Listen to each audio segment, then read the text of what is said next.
Hello and welcome to another Saturday night stack chat with me, the Stack Collector. And I've had a trial run. Been going for 15 minutes, guys. Blissfully going for 15 minutes. And then I realised I hadn't started my stream. So I've just been laughed at here.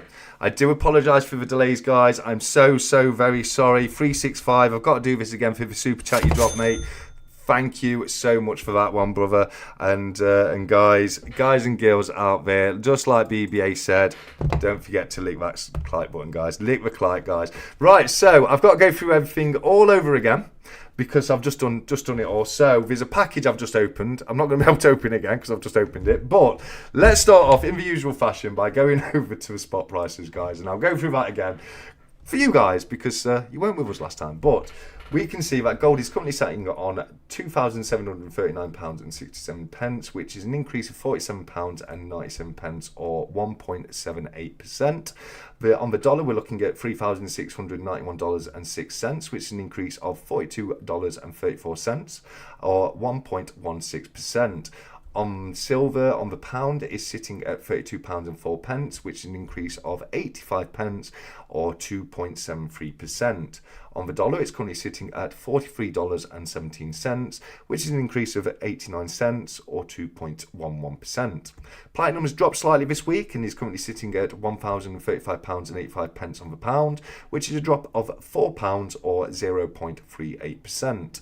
On the dollar, it's dropped down to $1,395.56, which is a decrease of $14 or 0.99%. And what that shows us, guys, is silver has yet again, for another week, outperformed gold. Gold has increased by 1.78% this week, and silver has gone up by 2.73%. So silver is still leading the game there, guys, with precious metals at the moment. It's an absolutely crazy time. Silver is so bullish right now. Will it continue to be so? I've got a good feeling it will. I've got a very good feeling it will. We've got deficits on...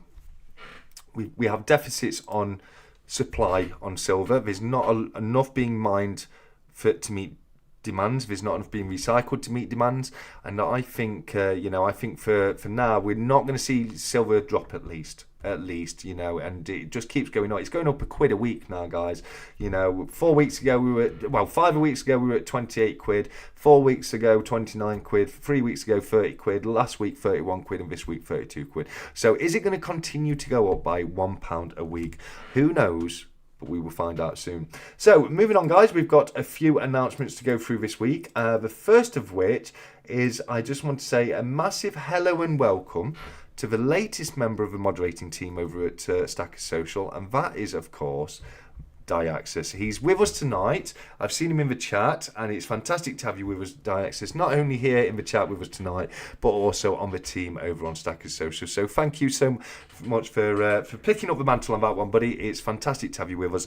APM and Cobra, thank you so much for joining us, guys. It's amazing to see you here, lads. It really is. I did say hello to everybody in the chat the first time round, but obviously because I didn't start the stream, none of you got to hear that. Future Investment heard it. He can vouch for me when he comes on a little bit later.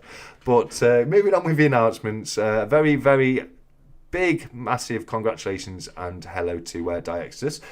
But next up we have the return of Stackers Showdown, and that's a fun competition where we all get together and show off our different collections. The first round is going to be for vintage silver, so it's going to be any silver that's over 25 years old. However, it cannot be a circulating coin. Circulating coins are going to come up in a future round down the line, so it's no circulating coins involved. It has to be a piece of silver over 25 years old. It can be a silver proof, it can be a piece of bullion, it can be a bullion coin, a bullion round, a bullion bar. Anything that's not a circulating coin and is made of silver and is over 25 years old is in and does count. So do get your videos involved, guys. If you want to get involved, if you go onto Discord, where the Stack Chat Interact room is right here, if you look down, there's a new room being created for Stackers Showdown, and that's where you post your videos. So if you've got a YouTube channel, just post the link in there, and I will take keep track of who's entered, and we'll do a poll at the end of each round. The rounds are going to last for 3 weeks, guys, to give you enough time to enter.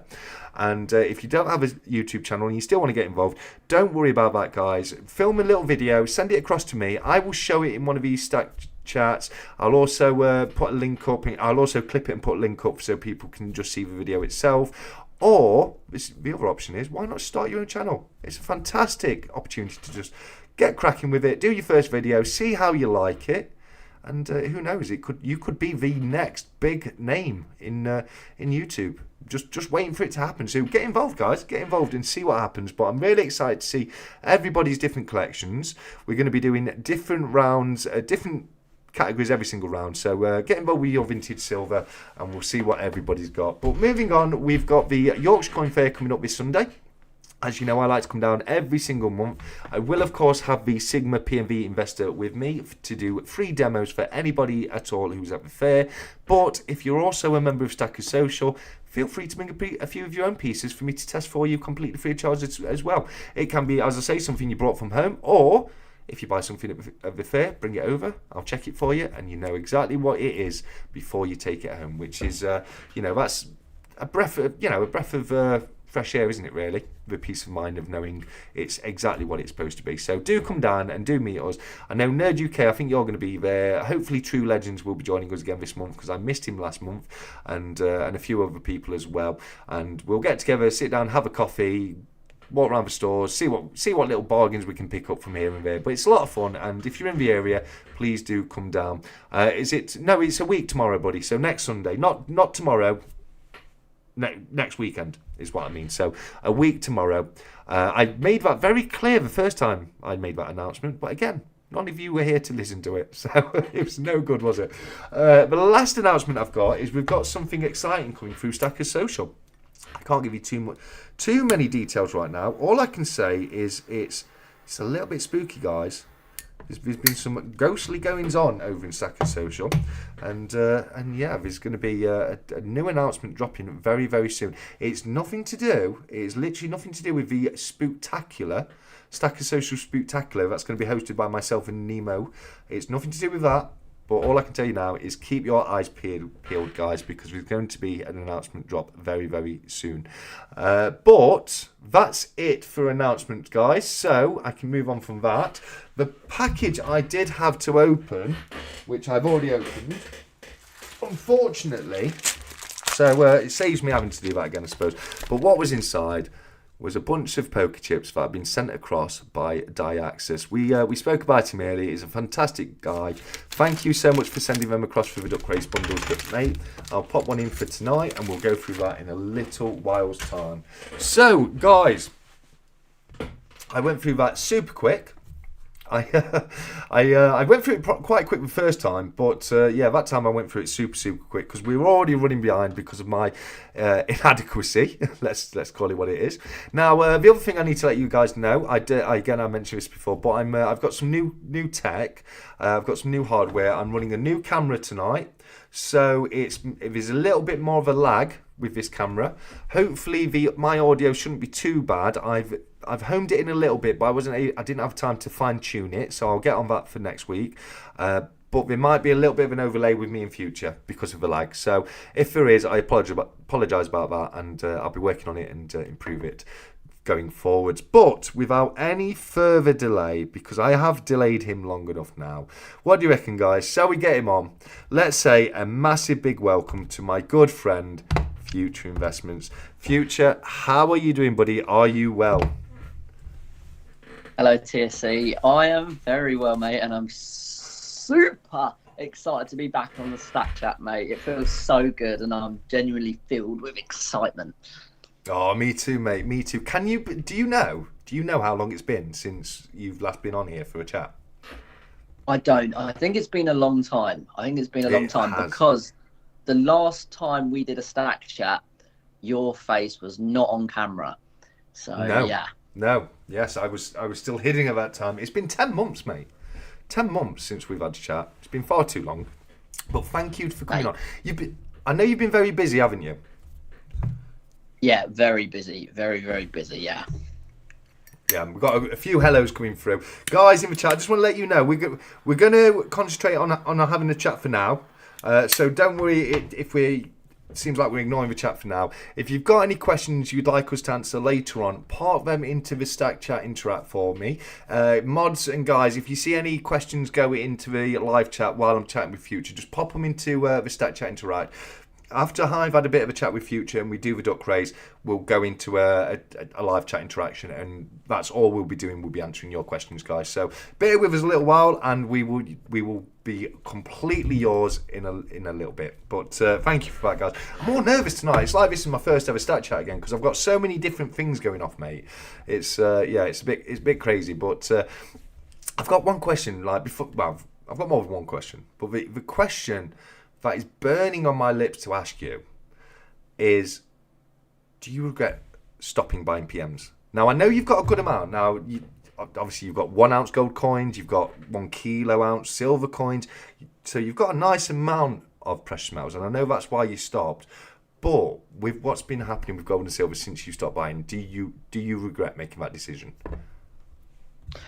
It's a great question. The answer to the final part of your question is no, I don't regret it.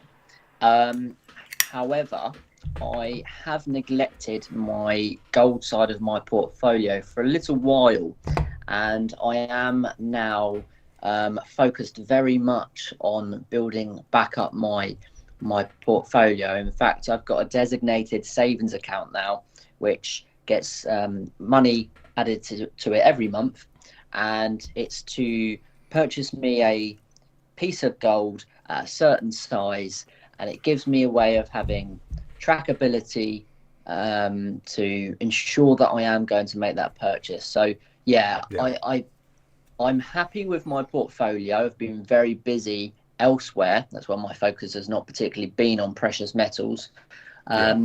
However, I think it's important to every sort of 6 months reevaluate your portfolio and realize, okay, well, this side of my portfolio's increased so much, I now need to bring gold back up to keep those percentages more in balance. So yeah, I think with gold, right, the price is very high, and I believe it's only going to keep getting higher.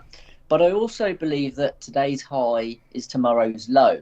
So I never really get too caught up in the fact that if I bought 6 months ago, I would be, saving a lot of money, because I believe that the same case will be in 6 months from now. So yeah, I'm glad to be trying to purchase some more gold again, because it's so exciting, right, when you get it.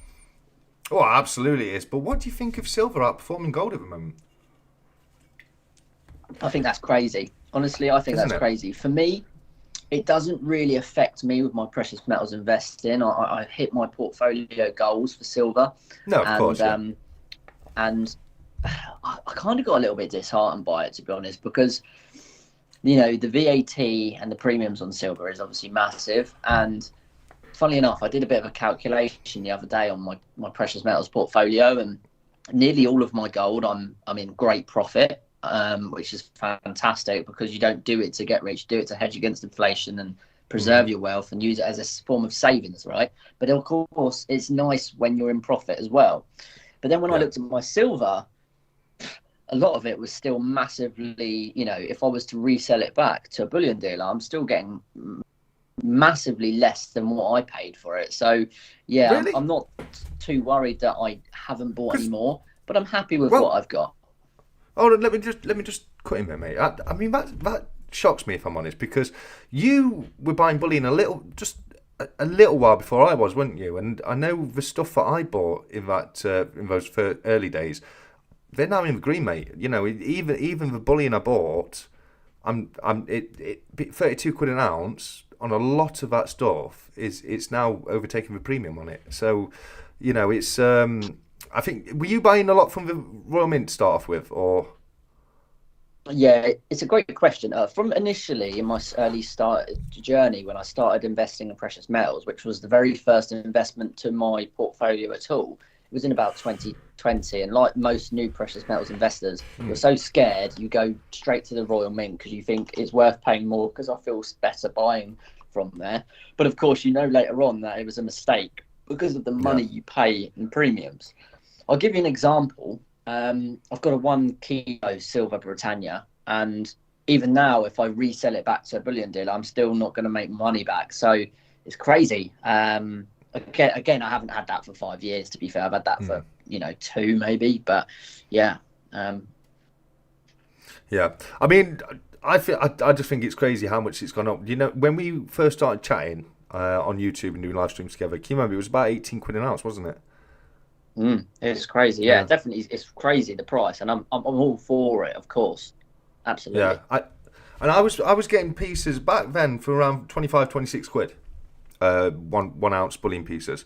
Obviously, that's from the secondary market, not direct from raw mint. Obviously, you pay a lot more of a raw mint, but you know, the bits that I paid 26 quid on, just on the spot price alone, that's 6 quid profit on them per ounce. You know what I mean? And I think it's outstanding at the moment. I think it's showing that silver has the potential to be more than just a hedge against inflation, and you know, it's starting to have the potential to be looked at more of a serious investment asset. What are your thoughts on that? Yeah, no, listen, I agree with you. I think it's about time that we can finally start very gently talking about silver in that type of way, because for a long time, 5 years, we've always been saying that, silver's a metal that right now is undervalued, and you hope later on it will become something that's more valued by people's perception and the true value of it. And I think now that it's having these crazy price increases, where it's gone from, like you say, £18 an ounce to what is it, 30, is it? 32 pounds and 4 pence. Yeah, now it's becoming a little bit more noticeable. It's something that I think people will take notice of. And I'm glad about that, because at the end of the day, it's a non-renewable resource, right? It's a precious metal. That's one of the issues, isn't it? I mean, at the moment, one of the things that is really squeezing the price up is it's limited. We're not mining enough through things like EVs and other electronics and industrial uses for silver. We're now at a deficit, and that is squeezing the price of silver, because obviously it's like you say, it's just standard supply and demand. If the demand's higher than the supply, the price starts going up. And while ever that's the case, it's going to continue to do that. While ever the industry is struggling to get enough for its needs, plus what's used for bullion, etc., the price is not going to crash. It cannot crash under those circumstances.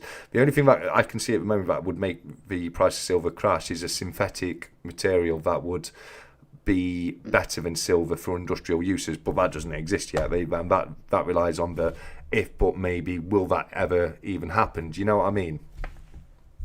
Yeah, I completely agree with you. I bloody hope that a synthetic, silver precious metal isn't created, right?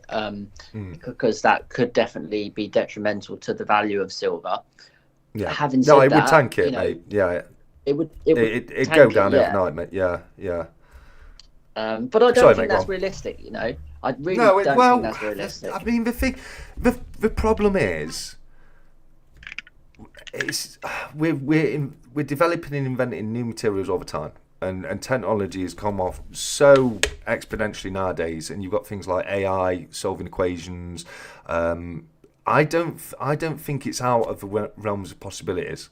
In the current world we're living in, because there's definitely work being done towards that. Basically, due to the fact that silver is a precious metal, it's non-renewable material, and it's not something that can be fabricated. And obviously, as a species, we like to fabricate things. We'll always look to synthesize things any way we can, rather than relying on nature where possible. But with the world we're living in now, and the advancements of technology we've had, I don't see a synthetic conductive material being that unlikely. And I'm not saying it's going to happen, or it's definitely going to happen. I just don't think it's as unlikely as it once was. Yeah, I think that's a very fair comment, actually. I think you probably hit the nail on the head. It's not as unlikely as it once was. I just hope that I don't know. I mean, yeah, I mean, silver's so, as you said, silver is so industrially used, right? It's the best conductor of electricity. It's used in electric cars, the batteries. It's used in medicine and healthcare, solar panels. I mean, the uses are probably beyond what most general people think silver is used for, right? The generic public probably thinks silver is just a jewelry product, but it's not. Which is, again, another reason, kind of, to me, like, why hasn't the value of silver gone up much quicker than it has? I know recently it's increased, but with the usage, like you said, supply versus demand is massive for silver. I know there's a lot of silver out there, so there's still the supply, but surely those two have got to correlate soon, because as well, we're people, seeing, the thing is, sorry mate, to answer that, the thing is, we've hit a stage now, haven't we? Whereas, it was only it wasn't that long ago that silverware was the prominent use for silver. It was still more. There was still more silver being used for silverware than there was industrial use. Now that has fairly recently taken over, but look at the environment we've been in the last 5 years, the last 10 years or so. Everything's looking towards EV vehicles, and everything's looking towards solar farms, and so silver's used a lot in the production of solar panels as well, etc. So I think we're seeing a boom in the industrial use of silver, which is causing a boom in the price. It's also prices will be fine. Will be fine while the silver's there, but as soon as it starts getting to a point where, hold on, there's no, it's starting to get really low supplies here, you'll see price hikes like that. Cobra's made a good point about them looking into developing synthetic materials for over 10 years.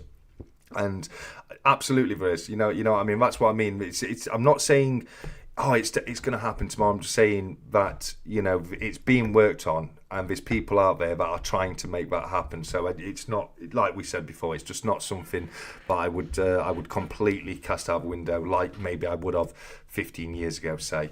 But it's a very interesting time for stacking. It really, really is, and it does show the value in precious metals as an investment, if not just a hedge against inflation. Now, gold has always been seen as more of an investment, hasn't it? You know what I mean? But I think silver, whether or not it'll stay this way, whether or not things will change, I don't know. But at the moment, silver is as much as an investment as gold is.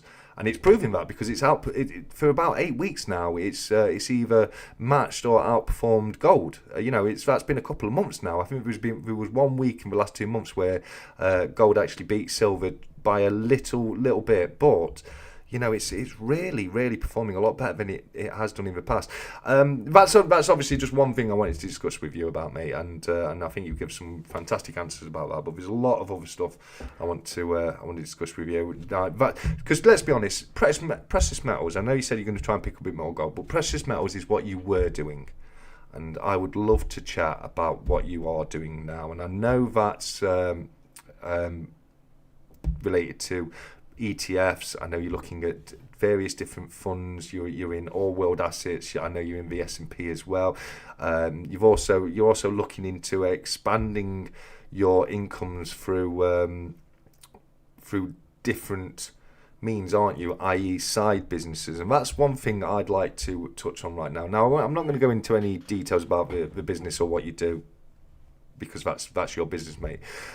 But what's your opinion on this? Now, this is aimed more at the people that are, maybe struggling to make ends meet. They want to get into this. They want to start having a bit of money on the side, and they want to be a little bit more financially secure. Because let's be honest, there's millions of people out there in that position, isn't there? A lot of people start looking at things like investments, etc. And I think personally, you have to be at a stage along the road before you can even start looking into that. I think the first thing to do is multiple sources of incomes, i.e. side businesses and side hustles. What's your opinion on that as somebody who's just gone into opening your very own side business? Yeah, great, mate. I'm excited to answer this. I love this topic, right? I mean, I'm a massive believer in multiple streams of income. You know, as Warren Buffett said, if your only income is your employed job, you're one step away from poverty. And I believe that, right? As an entrepreneur, I want to improve my future and my current standing as quick as possible for as long as possible. And I'm not naive to the fact that I'm not going to be able to do that working for the man. I need to have multiple streams of income. And as you stated, I focused on that. I think you touched on it there. Having multiple streams of income and setting up a business, it really comes down to mindset and timing. Now, I had the skill base to set up the business I set up in January. I could have set it up, you know, nearly 10 years ago, but mentally my mindset wasn't ready to set up a business. And sometimes I feel, you know, you can do that, but it's got to feel right, not forced. And for me, the time came in January where suddenly the stars and the elements aligned for me, and I was like, now I'm ready. And I felt very content in knowing what I wanted. And things are going very well. I mean, obviously I started YouTube over 3 years ago, and that's done very well with nearly 10,000 subscribers. I think you're looking closer to 5 now, aren't you? 10,000. No, years, mate. Oh, sorry. Yeah, I probably am actually. Yeah, it's closer to 5. I'm over 2.5 years now, mate. So you were going for like 2 years before I started. Yeah, it's Time crazy. flies, I mean, it flies, when I started, there was no precious metals community. It was backyard bullion and the Americans, really. So because wasn't it crazy? But wasn't it in the wake of 2020 that you started looking into investments, etc.? It was. That was the time. Yeah. There you go. 5 years ago, mate. 5 years, not 3. yeah, you're right. Yeah, 5 years. Crazy, isn't it? It's crazy, mate. I mean, I remember, you know, I've always been good with money, but I wanted more than just being able to save money in a bank account, right? And I remember vividly in 2020 during COVID, looking desperately. I was desperate. How can I find something else to invest in that's not scary and it's safe? And the first thing that I found was precious metals, tangible bullion.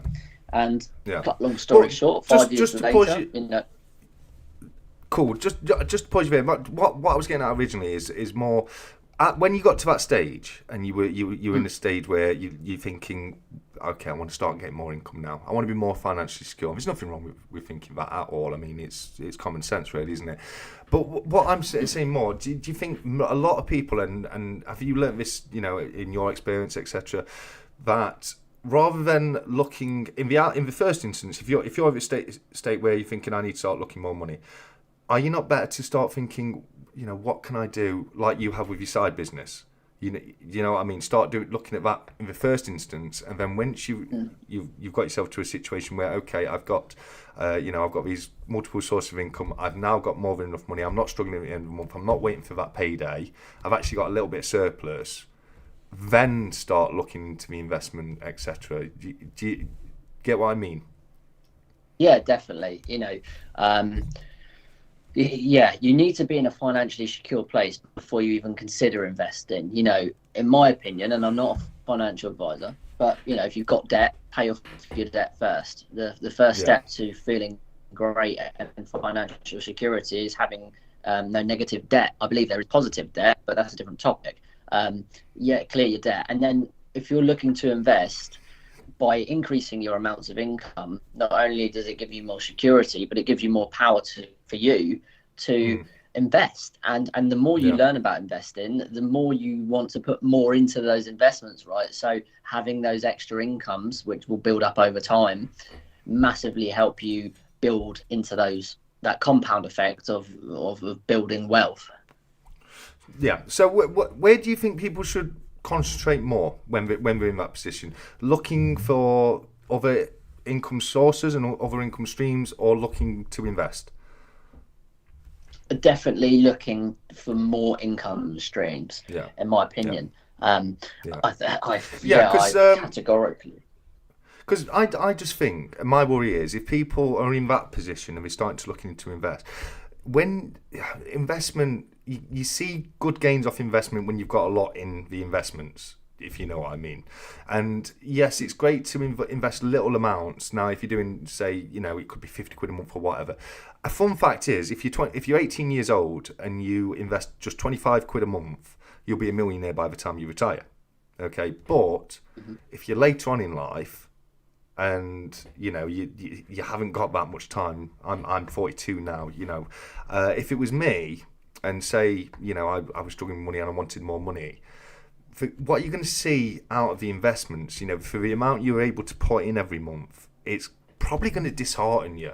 You're going to see this because you're not going to be able to access that money anymore. It's completely gone. And you're not going to see it's not going to get you rich overnight. It's not like day trading where we're using times 10 leverage and you're borrowing off a broker and you're making big gains. That's a completely different kettle of fish. I just think people could put them off, and to me it's kind of missing the first step. And I'm glad you say that, because it sounds like you agree with me. But if you are struggling for money, the best thing to do is I think I've heard people say it before. Look to self-invest in the first instance. So look to see what you can do with your time. Try and cut back. Well, I always say one of the best things you can do, the very first step actually, isn't to see how you can make more money. The very, very first step is to see how you can stop spending as much, to see what cutbacks you can make in your lifestyle. Absolutely. I mean, I couldn't agree with you more. I know a lot of people that earn more money than me, old school friends and stuff like that, but they've always had less money than me. And that's exactly what you just said. It's not always about building more income streams and making more money. Sometimes it's better to focus on the income you have and what you're doing with it. And I believe, honestly, if you live by a budget, you can do so much more with your money than someone else who earns more money living paycheck to paycheck. It's all about control and budgeting. After that, you can get more streams of income. You can invest. But if you can't control one simple basic thing, which is the current money you have, there is literally no point in wasting your time trying to build more income, because you're going to do the exact same thing with that money if you don't have self-control. It's so easy to piss it over the wall. It's so easy. I mean, we've seen, look at people you've seen who've won the lottery and then in a year or two they're bankrupt. This is another thing I've noticed with people as well. Like, they think, getting a large lump sum will be the solution to their problems. The issue is, if you're that dependent on that large lump sum coming in, it's not going to last you, because you're not managing. You haven't been able to manage the money you've got. And I know there's going to be people watching who are going to be like, this sounds like just two idiots online. A lot of people are struggling, and a lot of people out there are trying damn hard and working damn hard, and they don't get anywhere for it, and that breaks my heart. I've seen it my whole life. The old boys and the old girls in the office, been working there God knows how many years, and some people just don't make it that far up the ladder. It's the way of the system. There's more people in those kind of jobs than there are. It's a triangle, isn't it? You know what I mean? And a lot of what we're saying can be very frustrating to some people if you're not at a position where you can start looking into putting a bit into savings or putting a bit in investments. But that's also why me and Future are saying, to those kind of people out there, the best thing you can do in the first instance is being really brutal on where you're spending money. If your takeaways are one of the worst things. I mean, people who are on takeaways. Why did that not? Oh, hold on. Why did that not work? Oh, there you go. Here you go. Oh, I'll do it properly, jokers. There we go. Like I said, new tech, guys. I'm still getting used to it. Granddaughter just turned up. Be back in a bit, hopefully. Have a great evening, all. Thank you, jokers, and have a great time with your granddaughter. So yeah, I think we're singing from the same page book there, aren't we? You know what I mean? And I think what reason I wanted to bring it up is I think a lot of people they try and jump over the first few steps. And if you try and do that, you know, it just puts you on a, or it can put you on a path to fail, if you know what I mean. Absolutely. And you're so right with people are struggling, and I'm not naive to that. I know I'm very much a money man, and I'm really into economics and finance, and I'm quite strong about my opinion. So sometimes it comes across probably that I'm not aware of other people's situations, but I certainly am. I didn't mean it like that at all. And everything you said, mate, is true. It's true. All I'm saying is, obviously, you know, information will apply better to different people in different positions, of course. Absolutely. And you are right? I mean, inflation is rife right now. I mean, I'm probably earning, I'm earning more money than I've ever earned in my life, but it's not going as far as what maybe some of my income was last year, right? I mean, inflation is rife, and if you are good with money and you've got multiple streams of income, you still notice the increase in cost. So it can be very difficult if you are, you know, you're not as fortunate and you're having financial difficulties. And I understand, because right now the world is bloody expensive. It is seriously expensive. Yeah, we can sing that together from the rooftops, mate. The cost of living is a crisis. It is a crisis right now. You know, and what doesn't help is the modern lifestyle. You know, things that are expected to be basics nowadays. I mean, things like games console for your kids, they're like a grand a pop. You know, it's for what is essentially a kid's toy.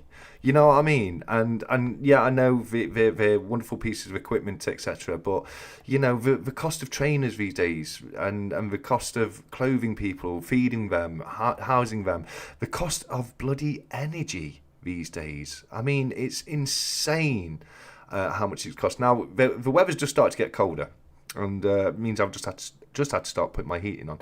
You wouldn't believe how long £10 lasts me on my gas throughout the summer. It's insane.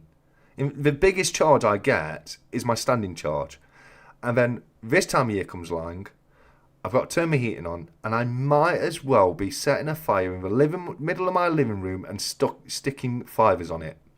It's insane, the cost of energy these days. So you're not wrong there. The cost, you know, the cost of being alive it goes up and up and up, and it really does. I felt a definite pinch over the last couple of years. My business as a tree surgeon and landscape gardener is you know, I've seen a massive decline on the amount of work that I've got coming in. There's a number of factors to do with that. A number of factors. There've been a couple of new companies opening up in my area that I've been really on it. They're brand new. They're really on it. They're doing all the marketing and doing all that kind of stuff I was doing when I was new, and it's getting my name out there, and we're doing very well. The other thing is I put more time and effort into my channel and my other endeavours nowadays than I would back in the past, and it takes time out of my business for me to do things like the marketing and things like that, and I don't have that as much time to do that anymore. But I'm still seeing a decline in the business, and the other thing is, you know, I've had to start putting. I've got customers that I've had for years now, and I've had to start putting prices up, and they don't like it. They never like it. I have to explain to them, like, you know, 2 minutes later, you'll be moaning to me the cost of this, and you'll be moaning to me about the cost of that, etc., etc. The thing is, price is going up for everything, so I can't charge you what I charged you 5 years ago to do the same job. You know, I just can't do it as a businessman. You know, like you say, inflation is rife, and thankfully, you know, I'm looking into other avenues, and I'm trying to open up other, you know, side businesses and you know, income sources, etc. But I certainly think, you know, if you're out there and you're you know, you're at the bottom of a ladder, the best thing you can do to start off with is you know, take a step back at the position you're in, look to see how you can save money and not spend as much, and then look to see what you can do to earn a bit more, like, i.e. take out a part-time job in the evenings over weekends, preferably working for yourself, not working for somebody else. Don't go and get a Saturday job down at McDonald's, because you're falling back into what I call the employment trap. And you mentioned, you went on it earlier about you said something on the lines of you never get rich working on a wage. And there is definitely truth to that. There's some truth to that. Now, don't get me wrong. There's some people doing exceedingly well on their wages. There's some high-class, businessmen and women out there that are doing very, very well. That's not what we're referring to now. But look to see what you can do for yourself. Start up your own cleaning company. Start up your own gardening company, lawn mowing company, etc. Do whatever you can do. And maybe there's not anyone else doing it in your area. Do that kind of thing, and then after that, once it's a bit better, that's when you start to look into investing. One thing I like to say is saving isn't what you do when you finish spending. Spending is what you do when you finish saving. So don't spend your money and then try and save what you got left over at the end of the month, because that will never work. Put your money into savings as soon as you get it, as soon as you've got it, and then spend what you've got less. And you'll make it work that way round. But the other way around, you'll burn through the cash. I know I've been there and I've done it. But let's move on a bit now. That's for people that are, and I hope that's been helpful for people out there. That would be the truly best thing. That would be amazing. But let's move on a bit more, and imagine, it's somebody who's a bit further down the line. Let's take the example of a young entrepreneur who looks at investments they can make in the future, and yourself. What exactly are you now? You've got your main income, you've got your side income. Mm-hmm. What are your other investments outside of that? You've got your gold, you've got your silver. You're going to start to pick up a little bit more gold going forward. Silver, I think you done and dusted with. Where's your money going when you've got it left over nowadays, mate? Great question. So I'm fairly diversified. I put money into a few different things. I rent out a garage. So that's an income. Obviously, I have my business, which is a side income, but it's slowly eventually it's going to become my main income. So I'm investing time into that, which is generating the income. Every month going to financials. I'm very close to being able to have my own buy-to-let property. Very close. So that's when the next big purchase is going to be going. So that's going to be the first addition to my portfolio of a buy-to-let. But regularly, in terms of putting cash into, I have cash that goes into a gold savings account every month. Once that hits the gold target, I purchase a new piece of gold. I invest into 3 different index funds. The S&P 500, which is the United States economy. I invest into the FTSE 100, which is the United Kingdom's economy. And I invest into the FTSE emerging markets, which is Asia. And the reason I have those 3 exchange traded funds is because I believe in all 3 of them for different reasons. And I also wanted to counteract each one. So, for example, I've got the United States and the UK. Those 2 economies are kind of correlated. They're Western, they're allies. They're close together, although 2 separate entities. I then chose to invest in emerging markets. The reason I chose that was because mainly I wanted to hedge my bets against the Western economy and bet in Asia. Okay, can I just stop you there for a sec, bud? So, just on with that, I get what you're coming at there, but you could be in a position where we're in a time of prosperity, and S&P is doing well, FTSE is doing well, and Asian markets doing well. So they won't necessarily always counteract. I know what you're saying. If one side's doing well, the other side's not doing as well, and vice versa. But you could have, you could see a global recession where all of those funds do start to take a hit, couldn't you? Yes, correct. So there could be a global recession. So in theory, they could all. This is if buts and maybes, of course. Hypothetically speaking. Exactly, and it's a good point to make. It's just important to look at all aspects. But I would still rather invest in opposite economies, because Yeah. in my mind, why not? Why not hedge against each other? And also Yeah. the P&E ratio, the price to earnings ratio of the FTSE emerging markets was great. It was well under 20. It was about 16 or 14.5. So I got in really cheap, and I believe in it for long term. So I also think that as a long term good investment. But in your point, I don't tend to worry too much about global recession, because I'm invested in precious metals, and because I invested in bullion, tangible bullion, it makes me able to sleep at night, right? So when I look at my index funds and I'm happy with the value, it's great, right? It's great, but I'm always open to my mindset of being able to mentally lose that money. And that's okay, because I've got precious metals, which is the backbone of my portfolio. Yeah, no, of course, and that's something I was getting to. I think personally, precious metals is a much better hedge against investing into markets, because what you'll see a lot more often is when stock markets start doing poorly, what happens is people who are investing in the stock market, they start to get a little bit worried. They start to twitch a little bit, and then what you'll find they'll do is they'll start taking money out of stocks and parking it in precious metals, which will then further make the value of the stocks go down and will further increase the value of the gold. And I do personally think precious metals are your best hedge against investing into stocks and shares and markets such as the S&P, the FTSE, and the Asian markets, etc. I think that one is what's going to do that for you if that happens. You know what I mean? Absolutely agree. You mentioned diversity there, which is fantastic. I think everyone should have that diversity in their portfolio for sure. What's your opinion on over diversifying?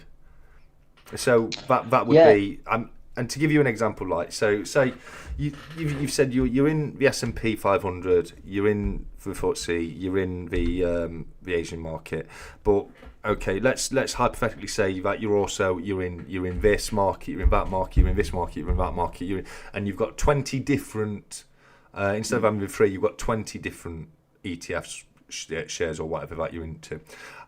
What you could find is, one of them, let's say the S&P is doing really, really well, but all the other ones are performing quite poorly, and it takes away the the money that you could be putting in the better investment. What's your opinion on that, buddy? Yeah, I think personally, over diversifying is about as useful as a cabbage. To be honest, I think that you should pick the ones you believe in, not what you've been told to invest in, and stick to them. Consistency is key, and I believe with a lot of these stocks, shares, ETFs, they're all pretty good. If you stick with one or two or three maximum for a long period of time, chances are it's going to pay off in dividends, right?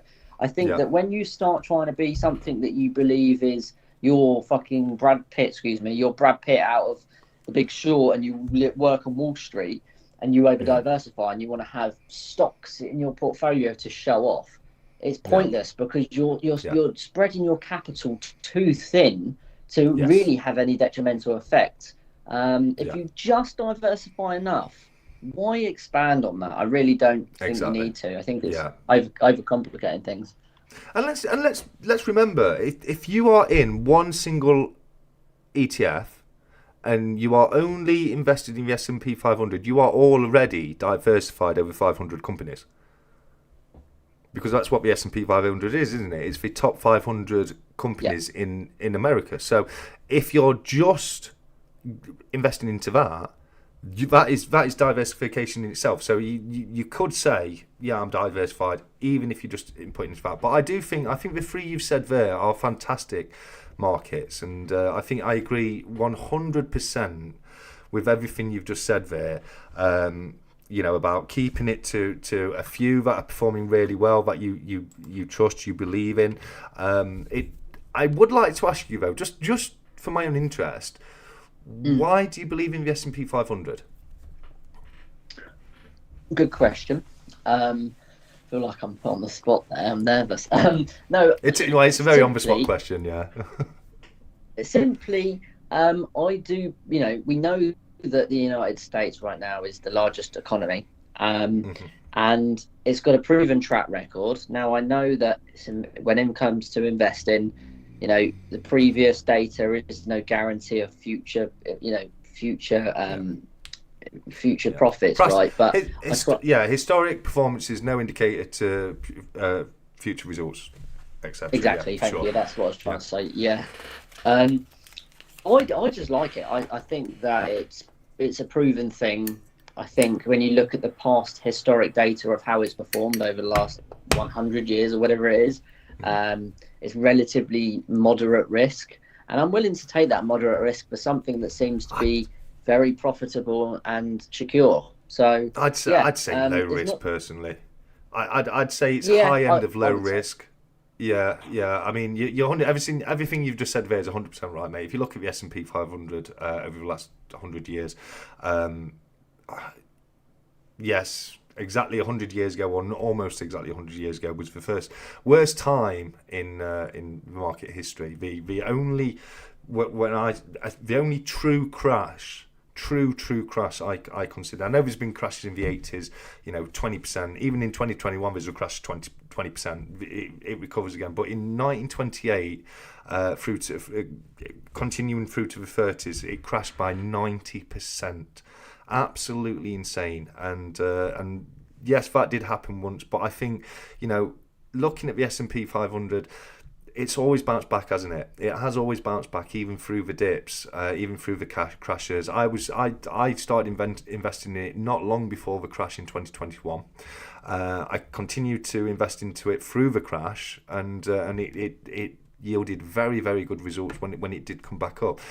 Me personally, because I'm in the S&P 500, I like it for all the reasons you've said, but the other thing is as well, look at the companies that are in the S&P 500. You've got, I think, all of the Magnificent Seven are in the S&P 500, aren't they? So you've got some girth there, haven't you? You've got some real muscle power. With the actual companies you've got in the S&P 500. Companies like to, you've got some very big tech companies, some huge global conglomerates that have their head offices in the US and therefore form part of the US economy. And I think that is that's a pin holding up the S&P 500. It's one of the reasons I love it. And same as I say, there was no right or wrong answer on that.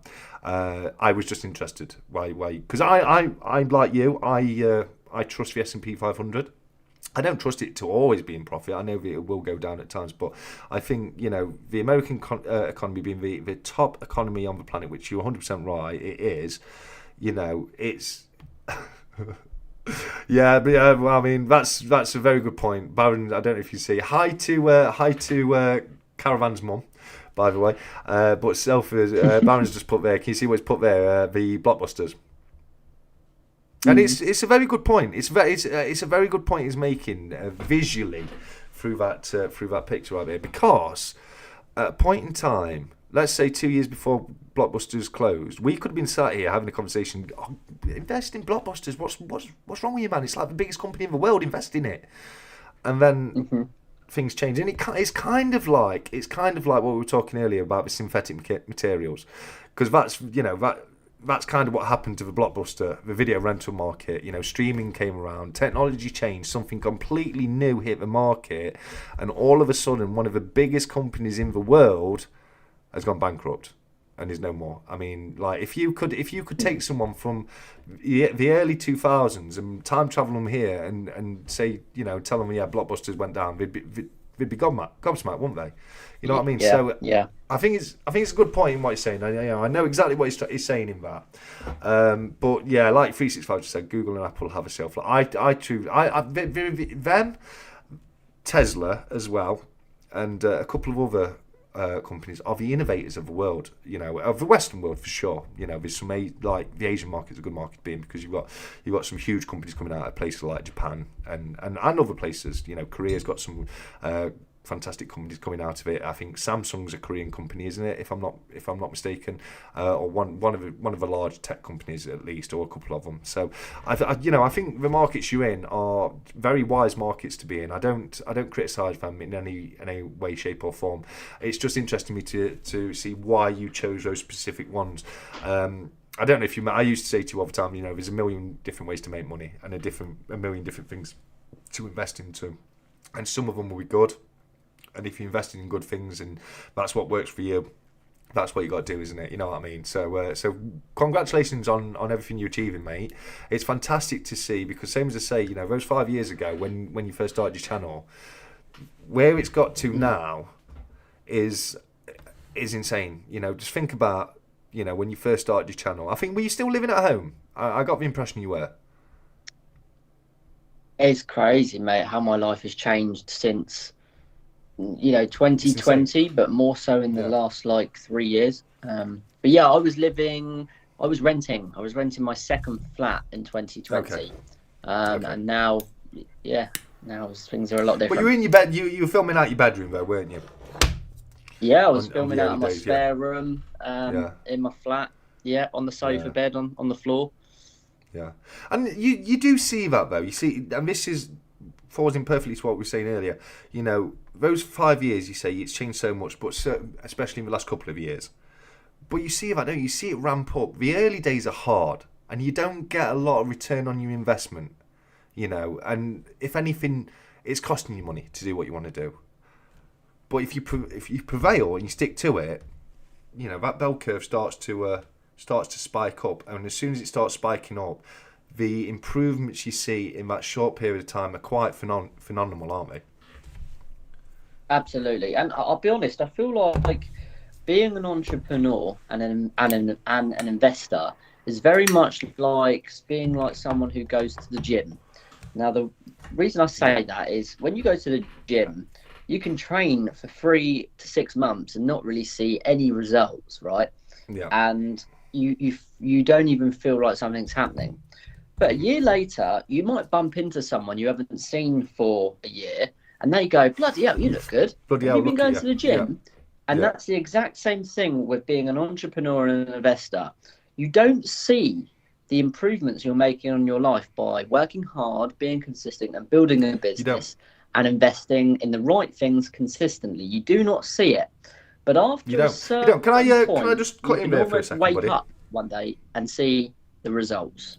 Future, can I just interact? Yeah, 1 second there, because I just want to remark on what you just said. You're 100% true. I was having a telephone conversation a couple of weeks ago with 𝗂𝗂, who's been in the chat with us tonight, and I was I was in a low point. Things were getting on top of me, and I was having a good old moan, and you know what? We basically said exactly the same thing as what you were saying. You don't look at it, and during the conversation we stopped, and I said to him, you know what? I'm not in that flat I was in anymore. I own my house now. Yeah, it's not finished, but it's actually moving on, and I'm starting to see the light at the end of the tunnel now. And this is happening for me, and that's happening for me. So when I think about it, actually, no, I am smashing it right now compared to what I was doing 5 years ago. And you don't look at that. And I also had a very similar conversation with a friend, and it's the same kind of thing of what you were saying with the gym going every day. It's had a new puppy, and a beautiful little thing, cute as a. Apart from it's got the needle teeth, and it thinks I'm food for some reason, just likes chewing on every single part of me. But regardless of that, I was saying to him, I said, "Bloody hell," and he was saying, "Oh well, yeah, face is coming on a little bit." And I turned around and said, "Mate, no, that's because you live with it and you're seeing it all the time, and you're not noticing me changing. But because I go away for 2 weeks, come back, I can see the change. I can see the difference, but you're not seeing it because you're inside. You need to take a step back and take a look from the outside in, don't you?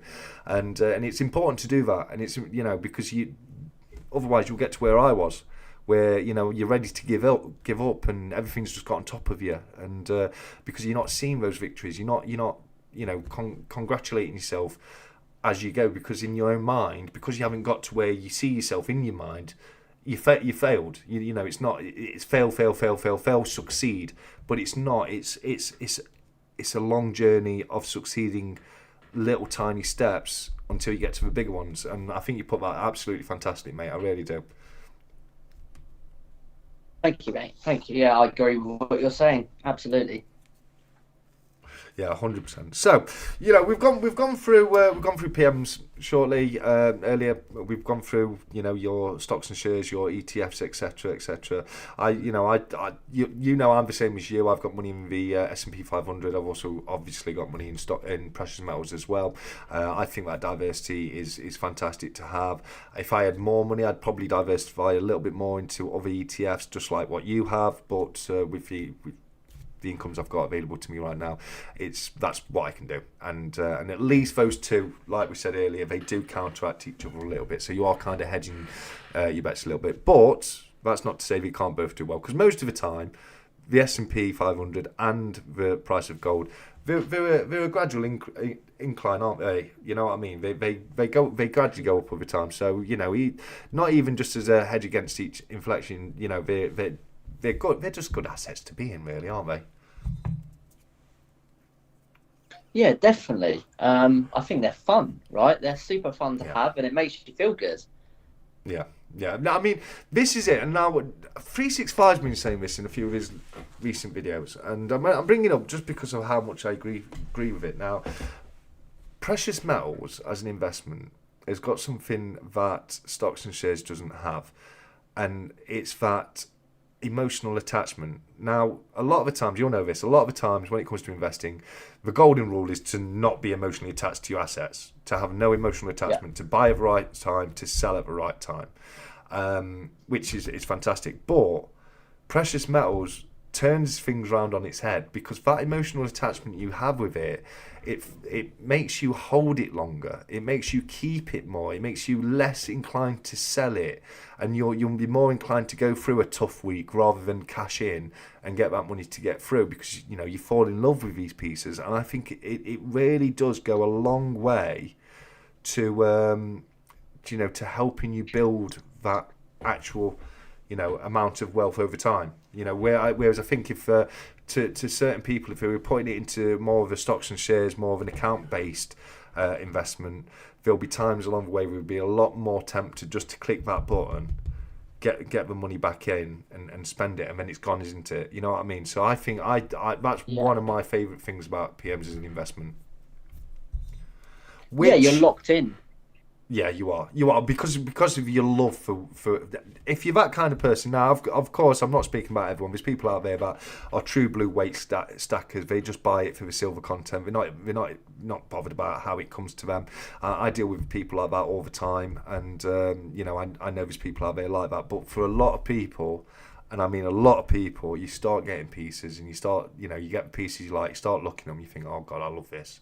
And then just the thought of selling it just makes you feel uncomfortable. It's like, oh no, I don't want to think about that. You're my little baby. I want you to stay here with me. You know what I mean? And I think that to me, I think is one of the best things about precious metals as an investment. And I think PMs as an investment, they have to be looked at completely differently to other things like stocks and shares and ETFs, don't they? Absolutely. Stocks and shares, they don't have premiums, right? You buy at the price that stock is valued at, but with precious metals, you have to factor in there's a premium factor. Unless you're buying silver and gold stock, of course. But that's true. We shall not name that round here. But no, I mean it's look, the thing is, it is an option out there. If people want to invest, not have that premium, and invest on the power of gold and silver, they can do it without a premium. Now, I know people are going to say in the chat, if you don't own it, you don't hold it. I do get that to an extent, but in reality, if the shares you've got, you own them, and you can cash them out whenever you want, and you've got the cash. You know what I mean? It's as real money as anything else, isn't it? Yeah, I agree. I mean, I understand that saying of if you don't hold it, you don't own it. But if you what else are you supposed to do, right? I mean, what else are you literally supposed to do? I still need to have ETFs because of the benefit of compound interest and being, an ISA where I can make £1 million and not have to pay tax on it. So I'll stomach that it's not a tangible thing, right? Well, I mean, it is and it isn't, because your ETF. I mean, the ETFs. The thing is about ETFs, they're less tangible than actual stocks and shares, because actual stocks and shares, you're purchasing stocks and shares in a company, so you're buying a part of that company. So there's a tangible company out there that you own. The thing is with ETFs is they track the value of. So it enables you as a user to invest on those values, but you're not actually buying a part of that company. Now, some of my investments, I actually got to vote on company decisions. Coca-Cola was one of those. They whenever they had certain businesses and they made, every single one of their investors got to vote on it, and your vote was weighted on how many shares you owned in the company. Which I think that's a fantastic thing about direct stocks and shares, and I think there's a tangible ownership there, even though it is it's not a tangible thing. There is a tangible business there, but even an ETF, I think you're pretty safe in it, mate. I mean, I haven't got anything against ETFs, and I think they can do very, very well. Look, at the end of the day, whatever asset I'm in is going to be outperformed by the one that I was going to go in otherwise. It's like driving down two lanes on a road. The one you're in is the slow one. The one next to you is going fast. So you move into that one, it stops straight away. That's just the luck I have in life, mate. I'm shafted with that. But no, I don't think. I think the ETFs you're in are absolutely fantastic. And I think sometimes you got to think about it as like, what is my goal here? It is to make money, and there is a chance that. Because let's be honest, use precious metals as an example. If you're buying silver and gold stock, the only risk you've got there, additional risk, is that the brokerage you're using will go bankrupt. I can't think. Can you think of any other risk at all that you may have going into gold and silver stock? Not really. I agree with you. I can't see really any risk. Because if the market crashes, if the value of silver goes down, it's affecting physical silver and silver stock exactly equally, isn't it? So you've got the same risk factor, the same risk factor there in the actual asset. So additional risk factor to me to buying it in a stock and share would literally be just the brokerage you're using going bankrupt. So brokerages like Trading 212, eToro. They're strong, man. What are the chances one of those go? They make very good money off of what they do. Brokerages make money off the split gap. So whatever the true value of an asset is, brokers buy for a little bit less than that value, and they sell for a little bit higher than that value. That differential right there is known as the split gap. It's also known as the VIG, the court, etc., etc. But that's where brokerage is making money. So if you're ever wondering, well, how does the eToro make money? It's because they buy stuff cheaper than they sell it, like any other merchant would do. So, I think you're pretty safe. Everything's a risk. When it comes to investing, everything has a certain amount of risk to it. But I think when it comes to most brokerages, you're kind of safe. You really are. What's your thoughts on that, mate? Yeah, I agree. That topic does sometimes make me wonder. My 3 ETFs that I'm invested in, they're all in the same supplier, which is Vanguard. Yeah. So Vanguard's brilliant, mate. I mean, Vanguard's a top dog in the investing world. It's you're in a good brokerage there. Yeah. You're not trading through Vanguard, though, are you? You're not trading through Vanguard, though, are you? No, I'm using Trading 212 as the okay. third So party. in this instance, it wouldn't be an issue with Vanguard. It'd be Trading 212 because they have a brokerage. So if the brokerage goes bankrupt, that's when you shafted. Do you know what I mean? So it's like the brokerage going bankrupt is basically the equivalent of a bank run. If you know what I mean, it's the equivalent of a bank shut down all of a sudden, and you've got all your money in that bank, but the bank's closed down. So how do you get your money? And so that's your main risk to you, especially when it comes to precious metals, because obviously they'll go up and down exactly the same. Is one day trading 212, you go on to the try and log on, you get an error message. Trading 212 is no longer operational. I mean, it's at that point you start, oh shit moment. You know what I mean? Like, what? All my money's in there. Like all my money's in there. What do I do? And they've got insurances. Like any insurance, will you get the full amount? You know, that's the same for pretty much all insurance companies, isn't it? You know what I mean? I know that for a fact. I was claims manager for many years, and you know, the problem is the insurance company will only have so much in the pot to make the payments out of, and if the claims for the losses by the people outweigh the amount in the pot to pay, then they'll divvy it up based on percentages owed to people, but you only get a percentage of the actual pot. You know, they can't pay you more than they physically own.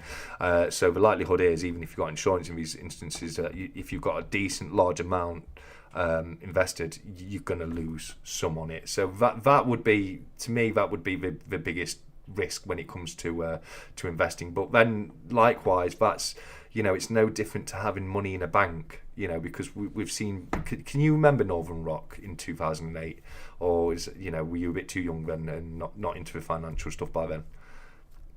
I've heard of them since, but I didn't know of them at the time, and I barely know anything about them now. Yeah, you've learned. Well, obviously, they no longer existing. There's not a lot to learn, but you know about what happened in 2000. I mean, I remember it unfolding. Yes. I remember being at work, and I can remember, you know, the news headlines coming up, and you had all these queues of people outside the bank, getting hacked. Yeah, okay. Yeah, no, fairs. That is another risk. 365, thank you very much. If your account gets hacked, it's very difficult though, especially with brokerage accounts, because even if I got into your account, it's quite difficult to take money out of your account and not have it go into your bank account that you've already had linked to the account. There's a lot of verification these days, isn't there? So, but there's certainly still a risk there. I think other than that, I can't see other massive risks. But it's like we said, there's always a risk. I mean, if you want to play devil's advocate, you know, getting broken into and having your stack stolen is a risk of physical gold and silver that isn't there for digital gold and silver. So, you know, and again, likewise, you know, I know for a fact, if your silver stack got stolen, the whole stack, there's a very good chance you're not getting the full payout of what it's worth. You know, the insurance company would want to see proof of ownership for all the pieces. They may have a payout limit for specific items. They may have clauses in the policy. They probably will have clauses in the policy that will limit payouts for those certain kinds of items. So you may think you're fully insured, and then again, just like the instance we had earlier, you know, you're getting some money back, but you're not getting everything that you lost. So the point I'm making is there's always a risk, isn't there? Yeah, absolutely. There is always a risk. It is an interesting thought that, you know, if you've got it insured, which I would hope most people do if they have precious metals, how easy would it be to get that money back? You know, it's a great point. There's no doubt the insurance company are going to make it as difficult as possible, because they're not going to want to pay out the obscene value of it, are they? So, well, it's. I mean, the thing is, a good insurance company shouldn't have a problem paying what they owe. But where your problems fall down is, imagine some people how many hundreds of pieces we've got, and then proving ownership of every single one of those pieces can be very, very difficult. I've not come across it. I don't think I ever had a claim that included precious metals for theft. But I did have some large claims, and I can tell you now, people forget stuff. They don't, you know, they can't. If you told me right now to sit here and list every single piece of silver I've got, I couldn't do that. Every single time I go through my stack, I look at things like, oh bloody hell, I forgot I even owned you. Every single time. So, you know, it swings and roundabouts, isn't it? You know what I mean? And that's kind of a point I'm making. But I mean, I'm not against what you're doing, mate. And I think shares and ETFs, they've worked very well for many people in the past. So, you know, good luck to you on it, mate. That's what I say to that one. Thank you. No, you're more than welcome, mate. Have you got? It's been a long time, mate. Have you got anything you want to ask me at all, or? I will think of a question, and can you come back to me in a few minutes? I'll think of something. I certainly can. Let me give away some groin coins while we do that, future. What do you think, guys? You think I forgot you? I have not forgotten you, lovely, lovely people. Great to see you all in the chat. Thank you very much, guys. Sorry we've been a bit neglectful of the chat. I've been cursed. I've been keeping an eye out. James. So I noticed you were here with us. And thank you very much for joining us live. It hasn't gone unnoticed at all. And I, of course, have been reading as much as I possibly can. You have the physical stocks certificate. You are merely the beneficial owner of the stock. Yeah, but the point I'm making, mate, is when I cash out, I'm gonna make that money, aren't I? You know what I mean? I'm the beneficial owner of the stock, and so I can cash out any time and make the money. And there's people making millions of pounds investing in ETFs and other stocks and shares. It definitely does work. I'm not saying it works all the time. I'm not saying it's best option for everyone. For some people, the best option is precious metals. It's a very subjective topic. There's things that'll make precious metals better as an investment for some people and not for others. It's to each for their own, that kind of thing. But I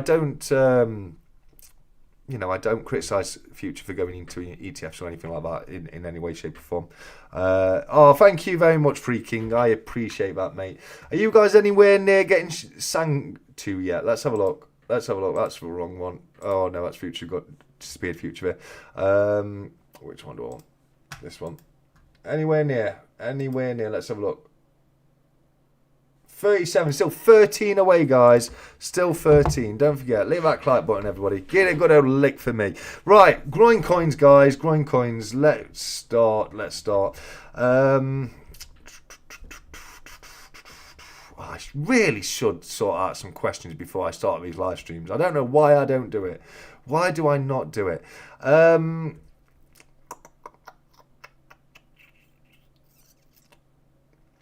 In what year was the first ever 50p coin minted in the UK? In what year was the first ever 50p coin minted in the UK, guys?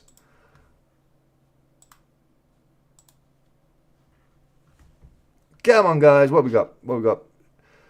Ian, I'm gonna have to double check this. I thought Caravan was right there. But 68, 69, I might be off by a year. So let me double check. Need to get my keyboard now. There we go.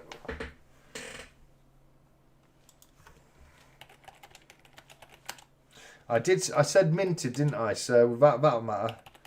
Even if it wasn't released, if it was minted in 58 and not released till 59, Ian still gets it.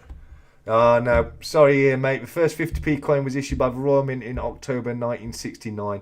Yeah, me and Caravan were right there. Caravan, you've got yourself up to 11 points so far today, mate, because you got your 1 point. The reason Craven got his 1 point is because I've used a photo he sent me for my intro screen now, because I thought it was a good photo. And Caravan sent that across to me. So, I awarded him the 1 point he'd been after for so long as a thank you on that. So let's get your 10 points on here, mate. Well, Caravan, that puts you up to 11, mate. Well done. We're at 11. Fantastic. Right, okay. Unlucky on that one, Ian. You were very, very close, but no cigar on that, mate. 69 for a very quick question. Regardless, has my time finally come? It has, mate. Yeah, you got your 1 point earlier. I told you, I did tell you that. I responded to your comment you left on last week's post. Unfortunately, dude, you were too late. And I'm sorry, guys. I've got to be tough with it. Friday night at midnight is the cut off, and any received after that I can't add. But to sugarcoat it a little bit, I did tell you that I've given you the 1 point you were after, mate, because I really like that photo. I really did like it. Rigged? What do you mean self-hoarding? I'll give you one. You can earn groin coins by doing anything, guys. Just impress me and please me, and I'll give you groin coins. And Caravan did that, and I have made Caravan earn that one solitary groin coin point more than any other groin coin point that has ever been awarded to anybody in the history of groin coin, mate. I have made Caravan jump through hoops on that one, mate. But well done. I'll give you a cuddle, Sulphur. Come down to Yorkshire Coin Fair next weekend. I'll give you a cuddle. No worries. Impress me and please me. That's what it's about. Right, let's do another one. Let's see how far Robot Toaster is. It's 70, guys. He's got 3 more to do it. I mean, I've got to put my bloody handy back in my pocket and get him an answer silver. But let's do another question. Sorry, guys. Hold on.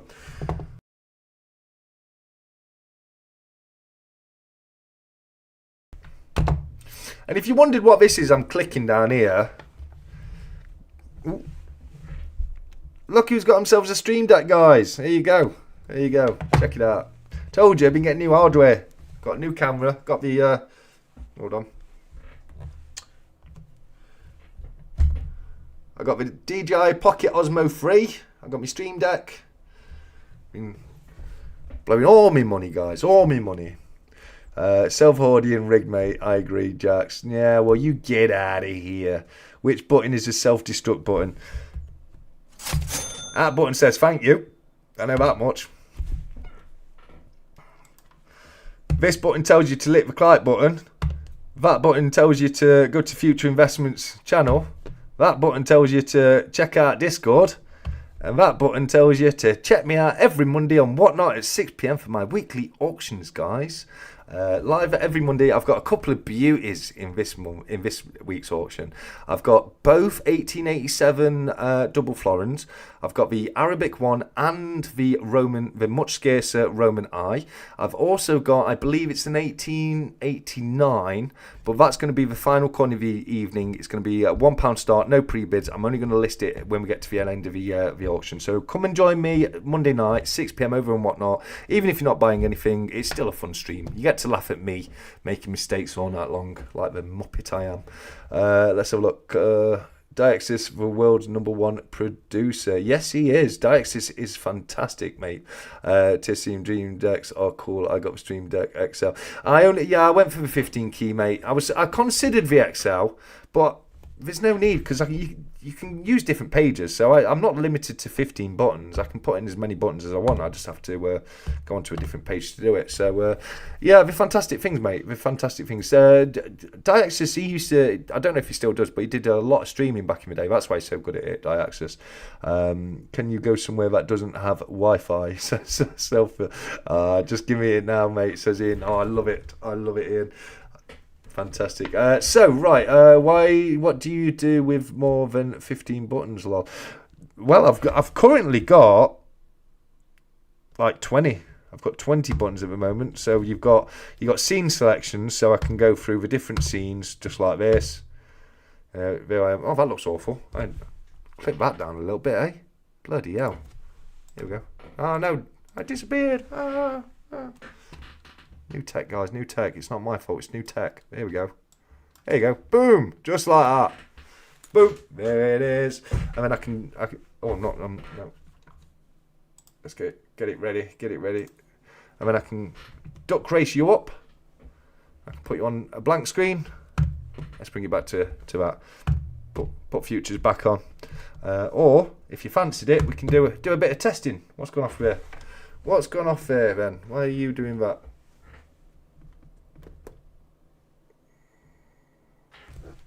What's gone off with that?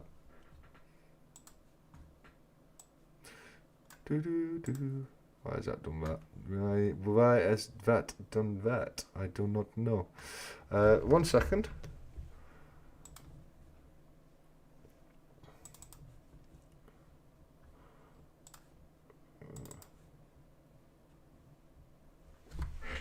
Oh, I think I know what's happened with that. To be honest with you.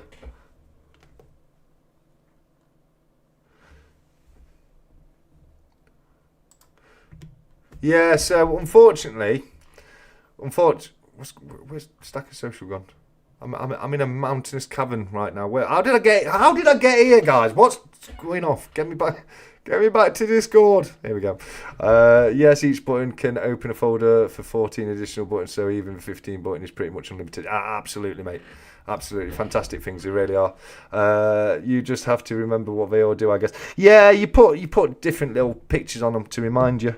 That's why it took me a little while to get started today, but yeah, I'm loving it. I saw them when I first started the stream, and I wasn't ready then. I didn't need one. I feel like I've got to the stage now where I think it helps now. You're not selling the stream deck, mate. I'm not selling it. It's fantastic, bruv. It's fantastic. The stream deck's not done anything wrong. But one of my USBs in my PC is blown. That's the problem with the investor. Like stream, it brought it on screen. The investor's just not linked to my PC because my blowout. I need to get a USB hub, a powered hub. Broke your new toy already? No, I've not broke. No, I've not broke it. God, guys, you're gonna make me get up and everything, aren't you? Could have just used the Sigma manually, you know. I've got to do this and everything. I ain't even got my wireless mic on, so you won't hear me or not in. You guys, what you like?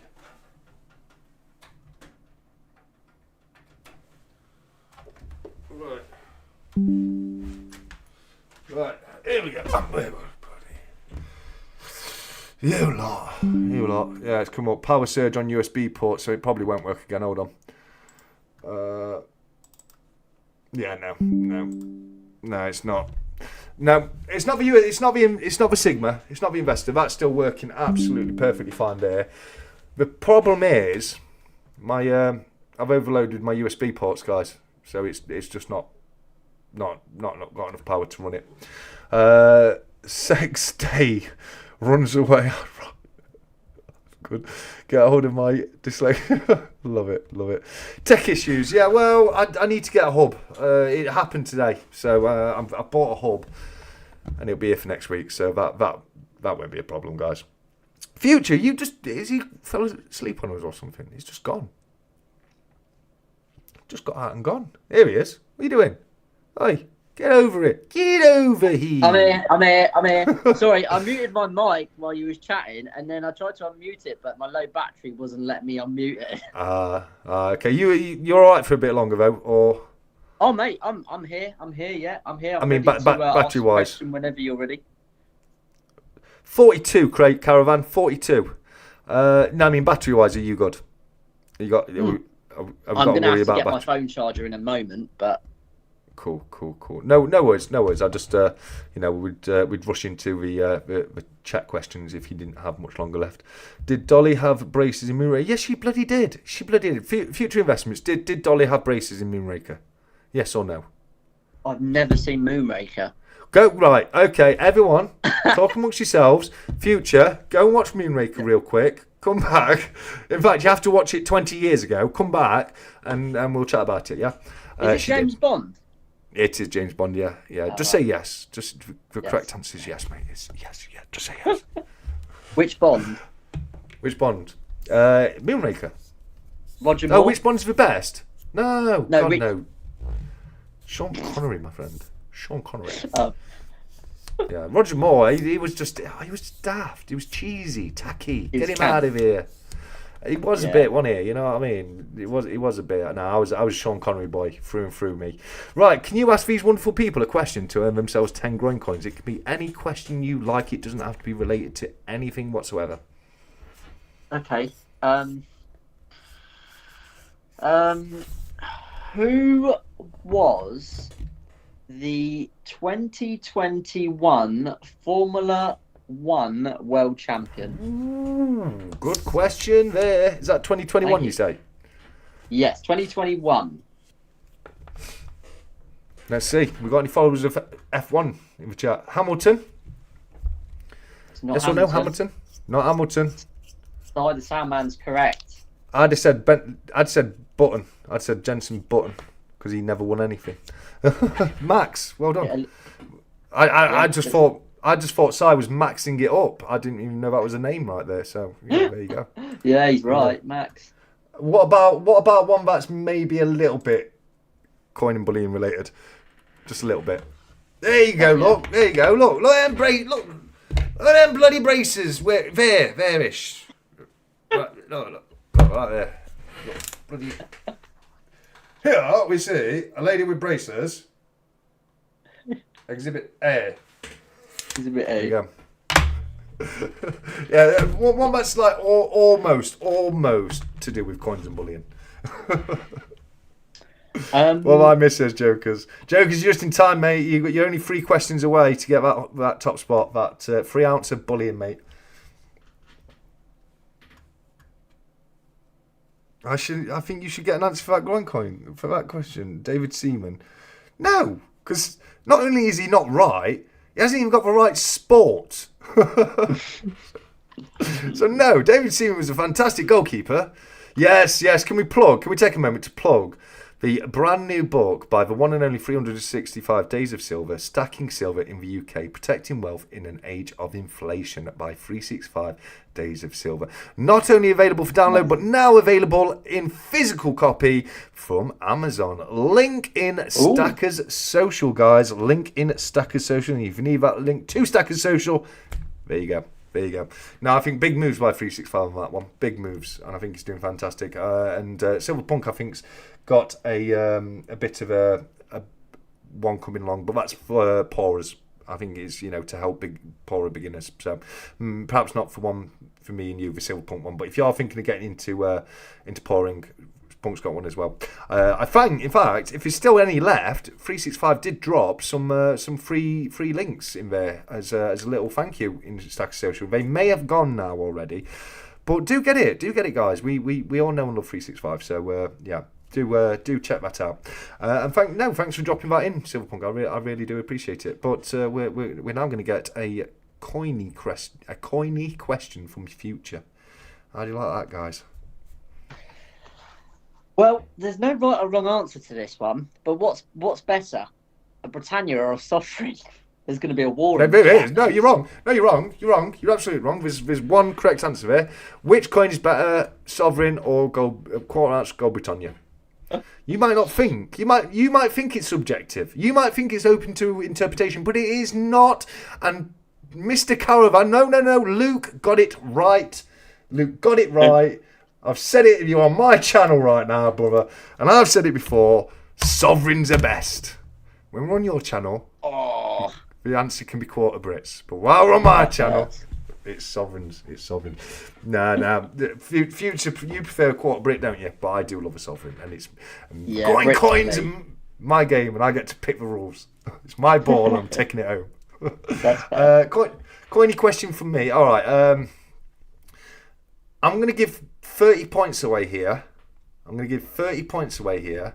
It can go to 3 different people, or it can go to 1 person, because it's going to be 10 points per answer. So, if Robot Toaster gets all 3, he's won the round. So, if you think you know one of them, get in quick for the 10 points. But if you know for all 3, maybe go for the 30. Who knows? But it's going to be the first ones to answer each one gets for 10 points. So, if it's someone with all 3, they'll get all 3, etc., etc.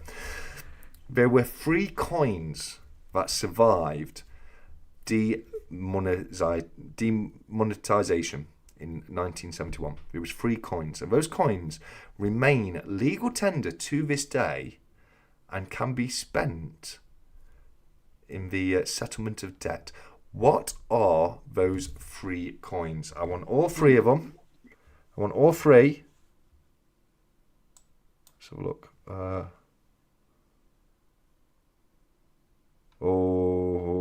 Hold on. Right, so okay. So the first one goes to Luke, got 10 points. BBA got 10 points. Toaster nearly got 20 points because he had he nearly got 10 points, but BBA got the crown already. I can't see for the third one, so we've got. Do us a favour, mate. Remember Luke and BBA for me. Yeah. Foreign coins don't count, mate. Foreign coins don't count. That's to Cyber Sound, man. Still can't see it. Do you want to? If you want a clue, my most recent video. I'll give you a clue, guys.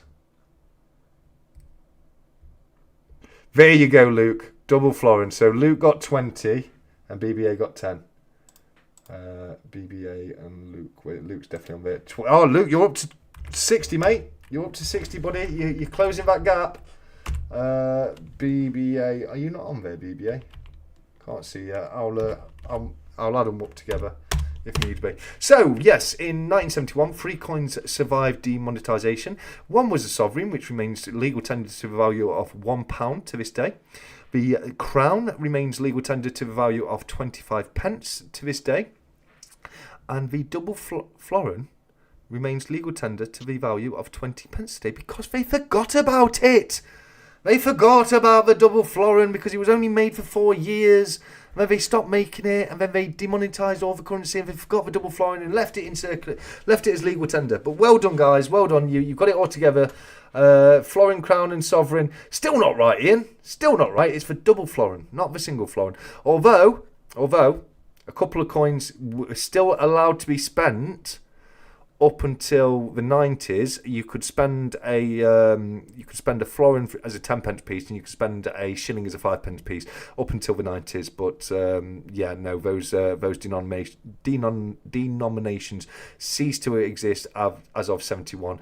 But the crown still minted to this day. The crowns are it's now a £5 coin, but still definitely legal tender. And the sovereigns, of course, still minted as sovereigns to this day. So well done, guys. Well done. I got a few people telling me off that I forgot to mention in the recent video that the double florin is considered as legal tender. Barry, very nice, my friend.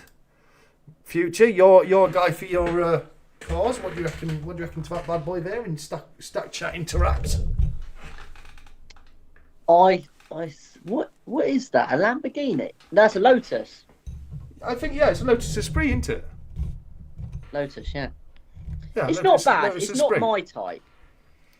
I like a classic. I like a classic car. I do. I do like a classic, but those hit and miss. I like them. They remind me of Bond, mate.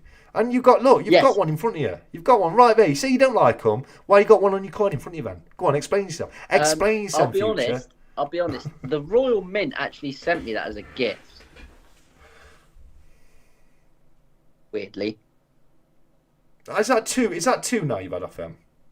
Didn't you get a Georgian Dragon off them? I had, yeah, they sent me 3 coins. They've sent me these 3 2 coins as well. Yeah. They're 2 ounces as well. These two are, this is a 2 ouncer.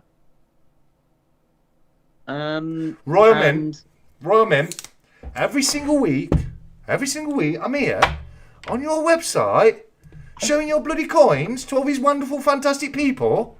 You've never once sent me out. Not even one time, Royal Mint. You know what you can do, Royal Mint? Get out of here. Get out of here. Right. It was weird. They sent it to me, but they didn't even ask for a video. They just randomly emailed me. There you go. There you go, mate. There you go. You don't come down to visit us and do the tour. You don't show our products on a Saturday night live on YouTube. But here's some free silver. Yeah, it definitely caught me off guard. All right. Yeah, no, I know where that is. I know where it is, Robin. Think I'm bothered? Think it bothers me in any? Do you think I care in the slightest? Because I really don't care. I really don't. I don't care. I don't care what you say. No, I think screw you, Roman. I know what it's like. I know where it's at now. They sent TSC coins to the wrong address. Well, yeah. We'll see. I don't know. Roman, you've hurt my feelings now. Every single week I'm here showing people your new products. Every single week. Which reminds me, shall we do it this week? Shall we actually do it? Shall we do the Roman? I don't know if I should now. Should I even do it? I don't know if I should. I don't know if I should, mate, because they haven't sent me a Lotus. I want my Lotus from Royal Mint. Hold on, guys. I'm just getting onto the right place. Right, here we go. Here we go, guys. we have got some fantastic coins from the Royal Mint this week. We have the Monopoly commemorative 50p. And just look at that. I'm actually a big fan of this. We've got a couple of different versions here. We've got the standard brilliant uncirculated, the colorized brilliant uncirculated, and the silver proof. So let's have a look. The silver proof is limited to 4,500 and will set you back £77. Here's the details on this one. Here we go. It has been designed by Bella Biggs and Martin Jennings, of course, with his obverse designer. It is 95 sterling silver, as all the commemorative proofs are from the Royal Mint, and it weighs 8 grams and has a denomination of 50 pence. And just look at, I actually really like that, guys. I mean, Monopoly is a fan favourite, isn't it? So you've got to love it, haven't you, Future, mate? What do you reckon to that, mate? Have you walked away? Have I upset you, Future? I'm sorry. You can keep your 𝗬𝗂𝐿𝐴 Esprit even. Honestly, mate, you can keep it. I don't mind. I don't mind the Royal Mint have sent you stuff and not me. Come back, please. Future, come back. Future. I'm back. Future. I'm back. Sorry. It's all right. I was only mildly offended that I had to go away for a moment. Yeah, where are you charging your phone? Yeah, no, it's charged now. She's all good. So. Good work, good work. Yes, postage on top. You pay postage on the commemorative stuff. You don't pay postage on the bullion stuff from the Royal Mint. The bullion stuff is considered as a transaction through the investment side, and the commemorative stuff is considered as a purchase through the commemoratives. I know that because I purchase stuff from the Royal Mint and I support the Royal Mint all the time. But you wouldn't know that, would you? You just wouldn't know it. No, I'm not bitter or anything, guys. I'm not. Right, let's have a look. Let's go into bullion. Let's go and look at bullion. Where is it? Where is it? Bullion. Oh, there we go. I normally have it preloaded. Bullion. Here we go. Nothing. No, nothing new. Bugger off, Royal Mint. I don't know. Royal Mint. Sort it out. Wait, what's wrong with you? What's wrong with them? I don't know. Ryan, guys, if hopefully you have they'll send you something, mate. Oh, no, I don't think so. Send you free things, mate. They love you. You know, it's all about future investments, isn't it? Who's that? Who is 𝗕𝐂𝐶? We've never heard of him. No. Yeah. Well, I don't know. Moving on, guys. Now is your time to ask Future any questions. Now, I know obviously we were a bit preoccupied in our chat earlier. Great chat, mate. I love that. I love chatting to you about stuff. Am I bothered? Am I bothered though? Face bothered? Does his face look bothered? Nah, mate. Not bothered. Face bothered? Nah. Well, I'm pretty easy to bribe, says What Toaster. Yeah, I'm the easiest to bribe. Just send me a kind of monster and you get whatever you want, mate. You know what I mean? Yeah. I'm the same. Well, send me an ounce of silver. I'll sing from the rooftops how good you are every single week. I'll point out to people that yes, there may be a slightly higher premium, but you will guarantee the quality from the Royal Mint. There will be no fingerprints on your coins. There will be no marks on your coins. There might be marks every now and again. Maybe might be some milk spot, but there won't be fingerprints on your coins. It will come in a capsule. And yeah, if you're a collector like me, sometimes you pay that little bit extra premium just to make sure. Because there's nothing worse for a collector, guys. You know, as a collector, when you get something, you spend that bit of premium on it, and it comes, and you look at it, and it's got a fingerprint on it, and you're like, "Are you joking me? Are you bloody joking? You just want to throw it in a fire or something because it's just ruined. You know, it's no good for nothing at that point, is it? But yeah, no, yeah, we'll move on. We'll move on from Royal Mint. I'm not, I see, because it hasn't bothered me in any way, shape, or form, and I'm not bitter. So I'm just going to stop talking about it because that's how you can tell it doesn't bother me. The fact that I'm just cool about it, just completely chill, and not going to keep bringing it up in any way, shape, or form. Right, Future, what's your next stacking pickup going to be? Is it going to be? Are you going back to 1 gram gold a month, or what we're doing now? It's actually going to be 1 ounce gold and Britannia. 1 ounce, yeah. You did say earlier. Who would win in a fight between Little John, the Terminator, or Magic Yoda? Magic Yoda. 100%. So Caravan, yeah. Just remember, over here is the best around. Nothing's ever gonna bring him down. I had the wrong camera on for that, didn't I? Come on, guys. When am I going to sing to you lot, though? When am I going to talk about how good you guys are and let everyone know that you guys are the best around? We were 13 off before. What we are? We're 8 away, guys. I need 8 more licks of a Clyke, and I'll tell you all how fantastically good you are. And I'll tell you what. This is what I'm going to do. How about this then? How about this for a game of Apple? I'm taking this coin away. Taking this coin away out of the Duck Race bundle. I'm not putting it back unless I get another 8 likes. All right. So you'll be 1 coin down in the bundle. Lip those Clykes, guys. Lip those Clykes. I'm not really going to do that. I'm too soft. Yeah, it was a bluff, guys. It was a bluff. Don't believe me. I'm sorry. Come on. We only need another 7 now. Another 7, guys. Come on. Lip that Clyke, guys. Lip the Clyke. Come on. Right. Have you got a question for Magic Yoda? I haven't got a question for Magic Yoda. I did have one for you. Okay. It's kind of a 2-parter. One is, do you have a financial mentor, or have you ever? And the second part of that question is, if you could pick one finance channel on YouTube that you would be watching right now in this moment that you like, who and what channel would it be? It can be any channel. It doesn't have to be precious metals, but it has to be finance.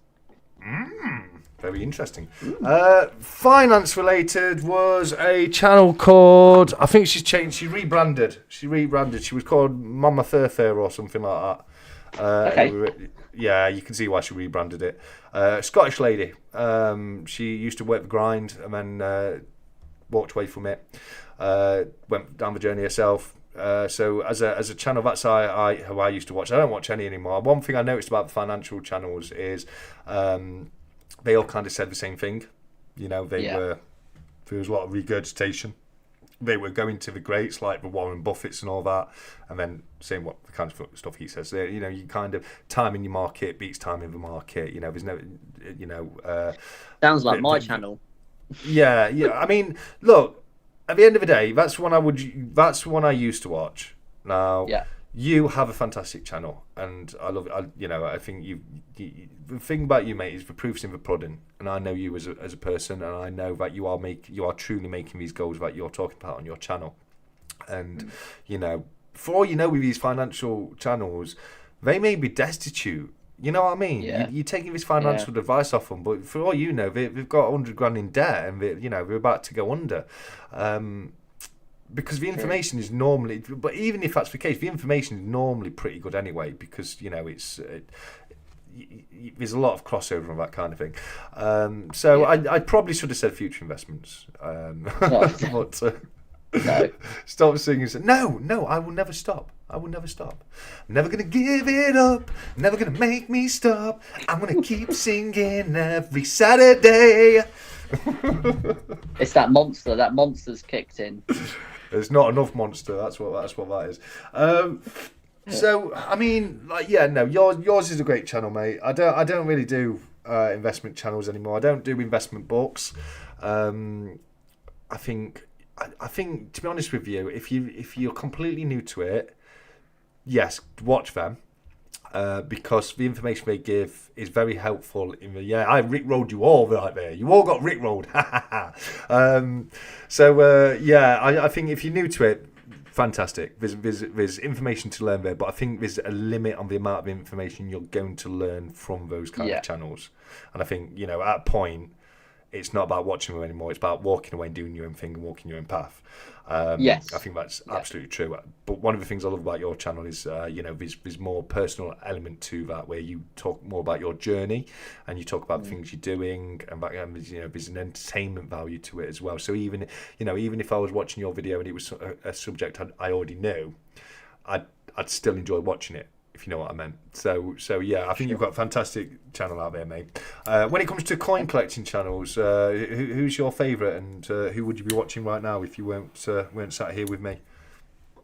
Definitely, when you say specifically coin collection channels, it's without a doubt right now 𝗃𝗏. I really enjoy his videos. 𝗃𝗏. I tend to put them on while I'm cooking dinner, just rest the phone against the wall and sort of listen to what he's saying. I find it interesting, and it's a similar sort of... Nobody else you can think of. No, nobody else you can think of. Well, obviously he's third place, but it would be you and 𝗃𝗏 in first place. I just swap my answer. Give you a little chart. Sorry, I wonder mate. if he goes with. I wonder if he says Beaver. Bugger. I'll try hard. I'm gonna get kicked off the stack chat now. I don't know who that was, guys. I do apologise about that. He's gone now. Don't worry about him. The bad man is gone. Yeah. Come back. Go on, I'll let you back. Here we go. Thanks. There you go, guys. You've heard it here first. Get yourselves. Go on. Get out of here. Get out of here. Go on. Go and watch 𝗃𝗏 videos. Right, don't stop wasting your time here with me. Oh dear. Nah, I love it. I love it, mate. Caravan is a better singer. I couldn't care less, Gnessy. How can you say that Caravan's a better singer? Get out of here with that kind of attitude. Shall I block Gnessy? Shall I block her? What do you reckon? With a trolling. So look. I've got to do it on YouTube. I'm being ruthless smart. I don't care no more. I don't care. Not having it. No.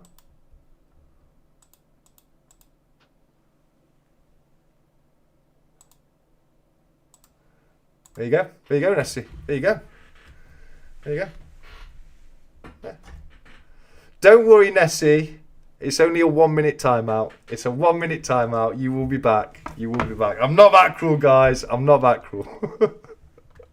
I've timed her out for a minute. Just for 60 seconds. She will be back. Diaxis, it's a 𝗲𝗵𝗿𝗃 comes in a beautiful case. Wasn't a lot of money either to start. It's a start. What's that? What is that? Oh wow, well done, Jokers. The silver proofs are nice. Not surprised. It's deleted all the messages. I didn't mean to do that, Nessie. Sorry, Nessie. I'll unblock her. Can I unblock her early? Let's have a look. Let's have a look. I'll put you in a 10-second timeout. 10 seconds. You're in timeout for 10 seconds, hopefully now. Sing off to prove it. Yeah, that's what I'm saying. You can't just say that. You need a sing off and everything. I've upset Nessie. Nessie's blocked me, banned me, unsubbed. Sorry, Nessie, I'm only joking, Nessie. He should be back now. Looks like he's kicked his guest too. Future's gone. No, I'm here. Oh, he's here. Future's here. Future, where you gone? Yeah. What? Why are you not there? There he is, look. Here he is. I closed you down. Oh. I don't know. I'm getting silly. Sorry, Nessie, I'm sorry. She's making coffee for her eclairs. She probably don't even know I banned them for a minute. Got banned before she got unbanned before she gets back. But she should be back very soon.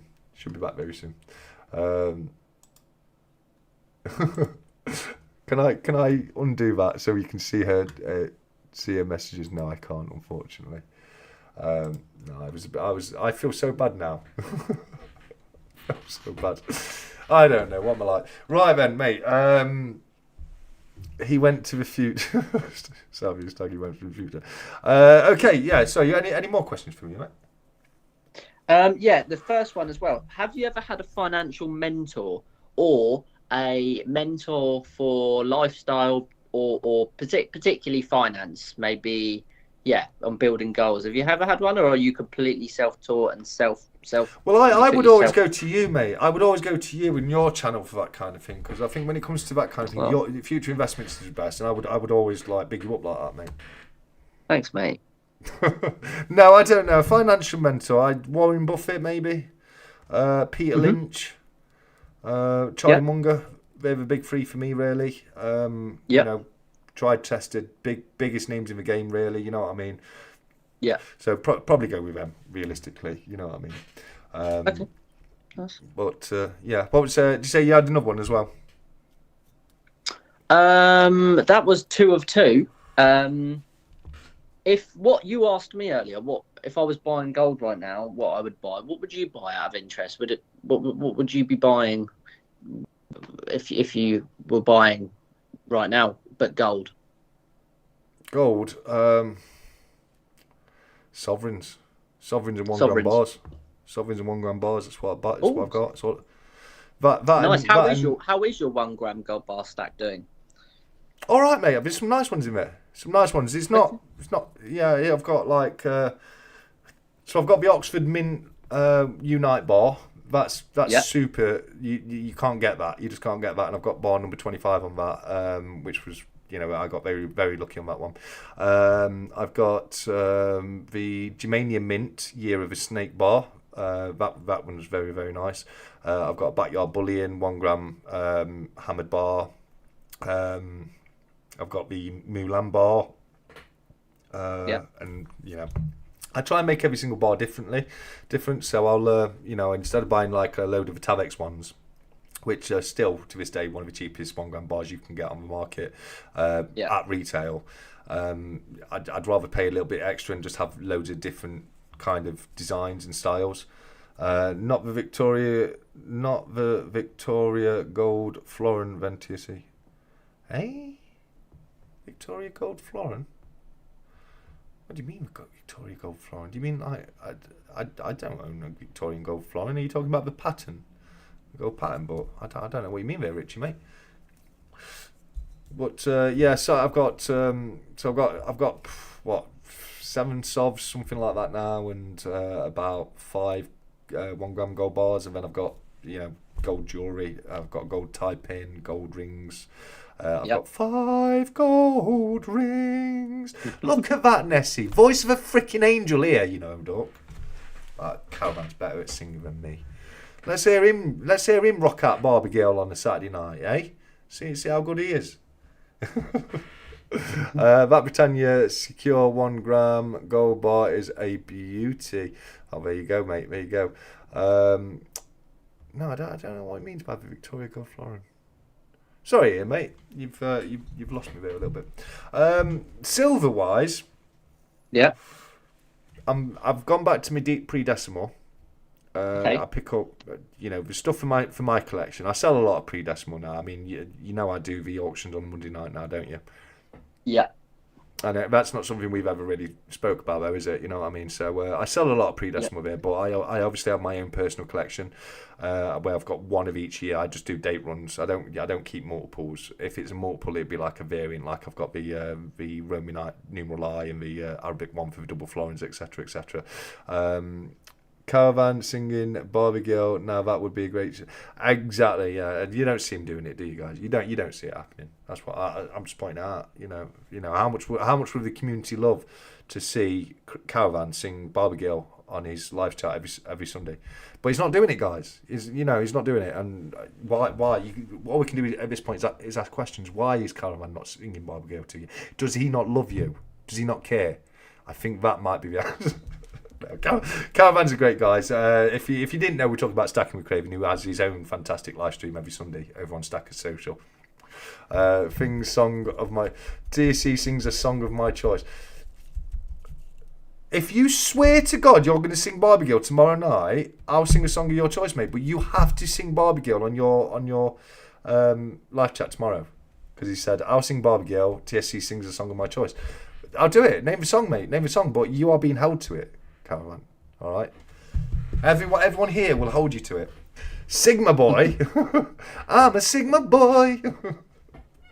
I'm not live tomorrow night. I did my podcast on Wednesday this week. Oh, well, I didn't know about that. Bloody hell. Sorry, mate. I completely missed that. Because, I wasn't aware it was not going to be on the Wednesday. Right, a week tomorrow then. I get a night off tomorrow, guys. Yay. I'm only joking. I'll be live next Sunday. Hey! Nessie's back. Nessie, do you want me to ban you again? I'll put you in. Right, that's it. Going back in time out. 10-second time. No, I'm not doing. I'm joking, Nessie. I've clipped that, Caravan. I will be live next Sunday in Benidorm. I'll sing a few beers and sing 𝗵𝗶𝗃𝗃. Well, there you go. You've heard it here first, guys. Week tomorrow. Caravan will be singing 𝗵𝗶𝗃𝗃. Dex's mate, 1 grams are awesome for those. Oh, sorry, I missed some. I know I missed some questions earlier, guys. Feel free to pop them back in the chat if you've got any questions for future investments. We're going to do the duck race very, very shortly. Voice note in the stack chat, Caravan. I mean, that'd do, wouldn't it? I mean, I'd be honest with you. I'd rather it live in one of his live streams. I think we should hold it to that, really. I think we should hold it to that. But I have the voice of an angel, so I'm a Barbie girl in a Barbie world. Look, voice of an angel. Should be on X Factor, me, mate. Right, guys, I'm going to just make future disappear a little bit right there. Couple of things to tell you, right, for my lovely, lovely channel members. This is what is going to be up for grabs next week. It's a 20 grams Geiger square right here. Naked Geiger square, 20 grams. That's for members only giveaway next week, guys. If you want to be invited, you've got to be a channel member of any level. That's not for the gold exclusive. That's for all channel members. But tonight, guys, if only for tonight, that was just for Nessie. Right, have you got your coin back yet, guys? Have you got your coin back? Let's have a look. I've still got it here. 4 more likes, and you get an extra coin in your bundle tonight. But up to yet, what you've got? Let's have a look. Sticker-wise, we've got, check this bundle out, guys. You've got 𝗵𝗵𝗁𝗏 sticker right there. You've got an Israel coin sticker right there. You've got a Stackers social business card. You've got a coin new business card. You've got another 𝗵𝗵𝗁𝗏 sticker right there. You've got a CY Sterling sticker right there. You've got a Queen Elizabeth stamp sticker right there. You've got a Stackers social sticker right there. You've got a Saturday Night Stack Chat sticker right there. And you've got a Stack Collector sticker right there. Moving on to your poker chips, we have got a Stack Chat / TSC poker chip right there. Caravan, I'm doing something. We'll do it later. 𝗬𝗓𝗔 poker chip right there. A Silver Spectre poker chip right there. A Groin Coin poker chip as produced by 𝗵𝗵𝗁𝗏 right there. You've got an OG Stackers Social poker chip right there. You've got a 365 Days of Silver poker chip right there. You've got a Stackers Social 1K Duck Race Privy Mark right there. And you've also got a 𝗵𝗵𝗁𝗏 poker chip right there. Moving on to your other bits, you have of course got a Cardiff Gold pencil case, a Cardiff Gold pen. You have a rubber ducky. You've also got an Israel coin poker chip, and you've also got a Nemo's numismatic poker chip. Moving on to monetary items, you have got a 1000G 𝗵𝗵𝗁𝗏 1000 guinea banknote right there. Does that get me? No, it doesn't get you into race, Craven. You were too late. Too late. I can't do it. No, seriously on that one, mate. I can't do it. I've said no to other people, and I can't. It's unfair to other people. I'd love to add you, bud, but unfortunately I can't. That. So next up, you've got a 835 silver 1916 World War I issue French 50 centimes. You've got a 1974 Kennedy $half in fantastic condition, but 74 will mean that that's a copper nickel coin, not a silver coin, guys. I just thought it was an interesting coin to add in there. You've also got, as donated by 𝗵𝗵𝗁𝗏, the 1 ounce Geiger coin right there, with the Geiger HQ on it right there. No, mate, no. Nobody. No, there was no stickers, mate. No, all there was, buddy, is this. There was this, and that was taped. That was taped to this. Is it, are we inside? Do I unfold this? Is this it? Hold on, there might be a 𝗵𝗵𝗁𝗏 sticker. Oh, 𝗵𝗵𝗁𝗏. I didn't know we were in there, mate. I didn't know we were in there. So you got 𝗵𝗵𝗁𝗏 sticker as well. Thanks for letting me know about 𝗵𝗵𝗁𝗏, mate. That was very, very helpful, buddy. I would have thrown them away normally. You've got the Nessie. Right, we all know you fancy Craven. All right, get a rest, okay? You've got the Geiger HQ right there. You've also got right here. I'll take it out of the flip to give you a good show of it.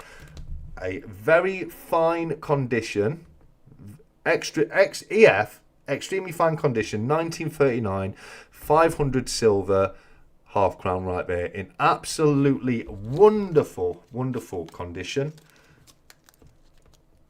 Right there. And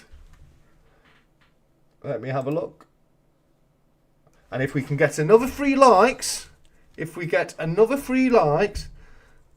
get to you'll get to have the 1916 925 sterling silver shilling as well, guys. But I need those 3 likes. I need them 3 likes.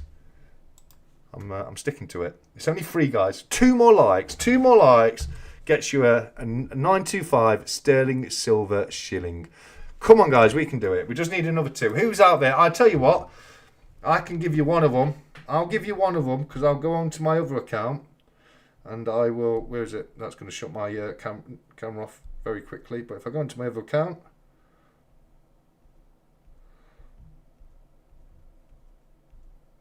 Why is it not showing it me? Come on. There we go, number 99. And there we go, number 99. Shut up, you. No one wants to hear you. There you go. Fantastic. Let's get the webcam software back up and running. There we go. Fantastic. Get rid of that cat right there. And oh, we've done it. We've done it, guys. We have done it. We can see your phone screen. Why could you see my phone screen? Hey? Why would you? Could you? I'll watch that back. Don't know why you could see my phone screen, but this is just for 𝗫𝐈, nobody else. But I just want to let you know now. You're the best around. Nothing's ever gonna bring you down. You're the best around. Nothing's ever gonna bring you down. There we go, guys. There we go. And you've got the 925 sterling silver shilling in the bundle as well, right there. That means I can shut that down. And we can go across to the ducky racers. There we go, guys. Right, and people, this is your chance. We couldn't, but I wanted to worry you. Lol, lol, lol. I love it, Calc. I love it. Oh, right, fairs. Oh, God, what's going off here? Right, where's my screen? Look. 𝗫𝐈, all you do is come round here trolling me. That's all you do. I thought we were friends, 𝗫𝐈. I don't know. Right, where's it? Group, Osmo, that's what I want. Take that out, get that here so it can be amended. And we need to get rid of all that naff right there. And that too. There we go. Look at that. Look at that. Done. Done, dusted. Right then, people, here we go. Oh Lord! Now, guys, I absolutely love 𝗫𝐈. She's a wonderful, wonderful lady, and I wouldn't be joking with her if I didn't love her. You know, I love you really. Oh, look at that! We both said the same thing at the same time. Oh, 𝗫𝐈. There we go. Right, and guys, here's your list. So if you don't see it on screen, this is your chance to have a look through now and you know, just double check that you are in. Anyone who put the post in before midnight last night or is a channel member is automatically entered, of course. Craven, I want to add you so much, but I've said no to people in the past and I just can't do it. So Craven, I am so sorry about that, mate. But next time. Future investments, I would like you to give me the race length, please, mate. Oh, let's go with. Normally I go quite short, but this time I'm gonna say a minute 6 minutes to make it a bit. Yeah. No, 1 minute. 1 minute. 6 minutes. 60 minutes. Let's do it for 3 hours. 3 hour duck race. Can you remember when I did a 3 hour duck race? Nah, I did one once with APM. Actually, let's do. Yeah, you've done a minute. No, I can go back. We can go back. Yeah. Do a minute and a half. Minute and a half. Let's do that. 1:30. Yeah. That's a good time. 1:30 is a good time. Right, then, guys, you know, you wonderful, lovely people get to choose how many shuffles we get, but you don't get to choose that until I say go, and don't say two. Do not say two. You know we're going to say two now. Oh, shiny pie toaster. Love that. 3. That's me watching this race. Oh, Caravan, don't make me feel more guilty than I already do. That's unfair, because I generally do feel guilty. Right, let's have a look. We've got some fantastic. Oh, Wiggy's here, mate. Wiggy the duck is here. I can't see Viking duck, but I do see Wiggy, my good friend Wiggy the duck. Right, in future, if you can be kind enough to give me a countdown from 3, I will get this race started, my friend. 3. I thought you'd gone again. 3, 2.5, 2, 1.5, 1, go. And they're off, and straight away they come and have the box, and it looks like it's Power Dog who might be in the lead, but it's not. It's Tech 72. Very Red Dog right there with Joe Brownhead straight behind. We've got My Silver Journey in third place right now with Silver Stacker Ian Kirk all there as well. Who is it? I don't know. I don't know. Here we go. Anyway, Joel Brownhead currently in the lead. Mrs. GSH chasing up straight behind with CY Sterling, with Tyrannosaurus Rex Duck just behind. It's my Gold Silver Hunter behind that as well, with Mrs. GSH and GSH storming ahead. We know they like their duck race wins, but it's been a little while since they've won anything, guys. Is it tonight their night? We will find out in 53 seconds' time. Nemo's Numismatic is Batman Duck tonight with Electric Bloke up there at the top. We have no issue, buddy. You are being a little bit cheeky right there with a little bit of a glint in your eyes. Robot Toaster is going for it, and so is Shiny Silver, but it's still Electric Bloke in the lead as we come into the last 8 seconds of the race. We have it Shiny Silver now in the lead with Electric Bloke just behind. 𝗕𝗓𝗏𝗏𝗏's there as well. Has 𝗕𝗓𝗏𝗏 won a duck race before? I do not know, but this could be your night tonight. Ice and Fire is there. Edward 01, duck number 14. We are coming into the final 25 seconds of the race. It's already goes all change in the 20-second mark, but it's still currently Silver Foggy Queen. Oh, Queen Ness is up there. Is it going to be your night? It's BBA at the moment. 17 seconds left on the timer. Still BBA. Is anyone going to make a break for it? Somebody's making a break for it in the Bible. Can they beat BBA? They've got 10 seconds left to do it. It's still BBA. He's still looking strong. It's still BBA Magnets. Duck number 6. Oh, no, he's falling back. Coming in for the final 5 seconds. It looks like it might be Silver Foggy coming through in. He's got a cigar. I've got a cigar. Silver Foggy, you should have a cigar because you have just won this week's duck race, taking home that fantastic bundle of prizes right there. And what a fantastic bundle it is. There we go. There we go, Future. Wow. I'm out of breath. Well done, guys. I think that was probably your best walk through ever. I slipped a couple of times there. But well done. Hey, Future, do you know what time it is? I don't know. Tell me. I can tell you, mate. The time is, it is time that we all say, come on, guys, say it with me. It's time that we say, shut the duck. Oh, there we go. Bring Future back on there. Ooh, not that one. That's the wrong one. Oh, there we go. Right. Shut the duck up. BBA got it. Luke got it. Barry got it. They knew what time it was. That was outstanding commentary there. But thank you very much, Luke. I appreciate that. Silver Foggy, that was, wasn't it? Yes. Yeah, I write down who wins nowadays so I don't forget. Yeah. Remember that time I had to watch the 11 hours of my own content to work out who won what prizes. That's rough. So rough. My content as well. 11 hours of my freaking content. It was torture, literal torture. Silver Foggy. There we go. Awesome, Silver Foggy. you have earned yourself an entry into the Duck Race Champion of Champions race at the end of this year. Now, guys. Oh, well done, Nessie. £30 on the lottery. Loving it. Here's the rigs. They're coming through now. I hate listening to my voice. We all do, Carl. You don't sound like you think you sound in your own head, do you? Right, no. Guys. So now let's make it serious. Because I have a confession to make. I have a little bit of a confession to make.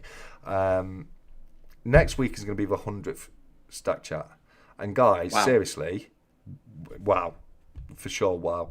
100 Stack Chats, like it is so difficult to get to that 100 mark. You know, it's 2 years. There's 52 weeks in a year, so it's a two year stretch to get there. You know, it's a massive achievement, and it's because of all you guys. It really no. It's you know, well done to the people who come across and join us every week. That's for real stars here. Is what I'm saying. But yeah, the issue is now you will remember, guys. Back through the void. Here we go. It's back. Right. Okay. Future. Let me just. Oh, one button. There we go. It's here. It is here, guys. This is the 1 gram gold 𝗲𝐶𝐺 bar that I am giving away. Right. Wow. The problem is. Now, I was giving that away for me 1500 sub. And what I said is I wanted to do a live action duck race on the 100th Stack Chat. We did a Stack Chat where I did loads of different 10 different duck races, and I got 10 finalists who were going to be in a live action duck race. I can't find my ducks, and I'm being genuinely serious. I you know, really? I'm moving things around and I'm doing things in my house, and things get boxed up and moved, and I just cannot find my freaking rubber ducks. I've put them in a bag and I've put them in a box somewhere, and right now I can't find them, and I don't know what to do. Do I run the race next week as a digital race, because I think people have been waiting long enough and the prize is here ready for me to send out? Or do I try and find the dorks, and that might mean putting it off for a couple of weeks? But if you find the ducks, you'll do another lake duck race. Yes, yeah. Oh mate, I think everyone wants to see that. That was so good. I'm happy enough to do that, but it just means waiting a little bit, because I've literally ripped my house apart trying to find them. I can't. They're somewhere in my house. I'm just not sure where I've put them, and I feel like I've let you guys down so much, because that was meant to be doing. Like, if I could film it next week. If I find them tomorrow, I can get down there and get it filmed for next week. Now the temperatures drop, but that doesn't bother me too much. I'll bang my fishing waders on, and I can do it even in the colder weather. I get in the water when I'm fishing, as long as I've got waders. Like last time I did it in shorts and swimming shoes, so I wouldn't be able to do it like that, but I could stick some waders on, get in. I don't know. I feel like I've let people down on this one, and I am truly sorry, guys.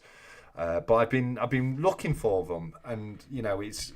At first I was like, well, they'll turn up. All right, I've got stuff to. They'll turn up. I'll look again later. I'll turn up. And like the last week or two, I've been getting more and more worried about it, and I'm at the stage now where I can't guarantee I can definitely do it for next week.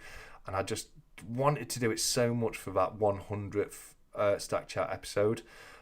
Did you not put the ducks in the box next to blow up? Sorry, no, I know exactly where it's. By the way, it's Jenny. Her name is Jenny, and she's somewhere I know exactly where she is. Yeah, I've not lost her. Did you see that? If anyone hasn't seen it and you don't know what I'm referring to, go back and watch last year's Christmas special. 365 knows what I'm on about.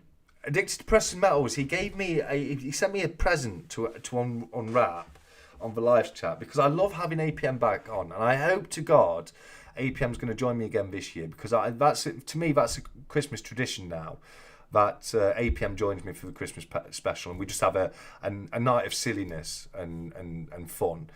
So I truly hope APM can join me again this year.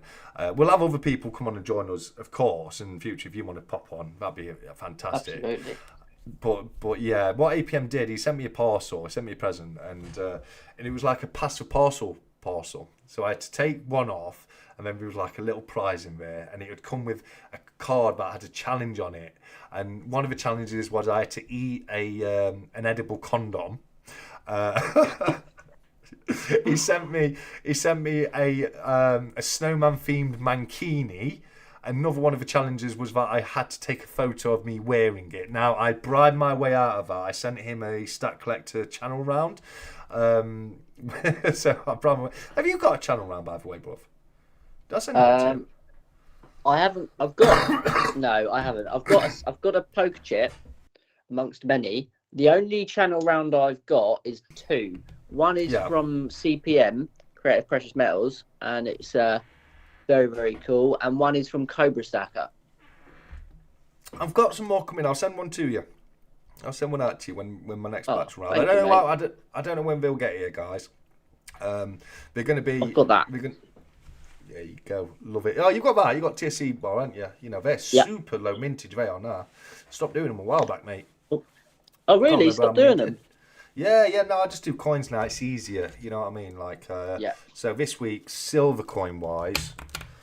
And remember, guys, this is only the free one. This isn't pay to play. You've got a French silver 50 centimes. You've got a sterling silver shilling there. But this half crown, guys, I know it's only 500 silver, but look at the condition of it, guys. It's a beautiful, beautiful coin. It really, really is, in stunning condition. Basically not got anything wrong with it. Now I've had to use Irian webcam tonight, guys. I can't connect my phone directly to my computer, so that's why the picture's a little less quality, and that goes back to the USB hubs overheating on me. But that's that 39.5 is a beautiful coin, it really is. Should be no buyouts of the forfeit this year, so neither of you can escape. Yeah, okay, fair enough, Diaxis. That's fair. Rubber Chicken says beyond, I love it, mate. Hang on a sec. Is TSC trying to tell us something here? I don't know. What am I trying to tell you here? I don't know. I'm trying to tell you that I've lost my ducks. That you've got some coins in your duck race bundle. I don't know. The answer is probably yes with me anyway, mate. So, could you do the live action race for the 2-year anniversary, which I assume would be? It doesn't quite work out that way, because there's been a couple of weeks I've missed.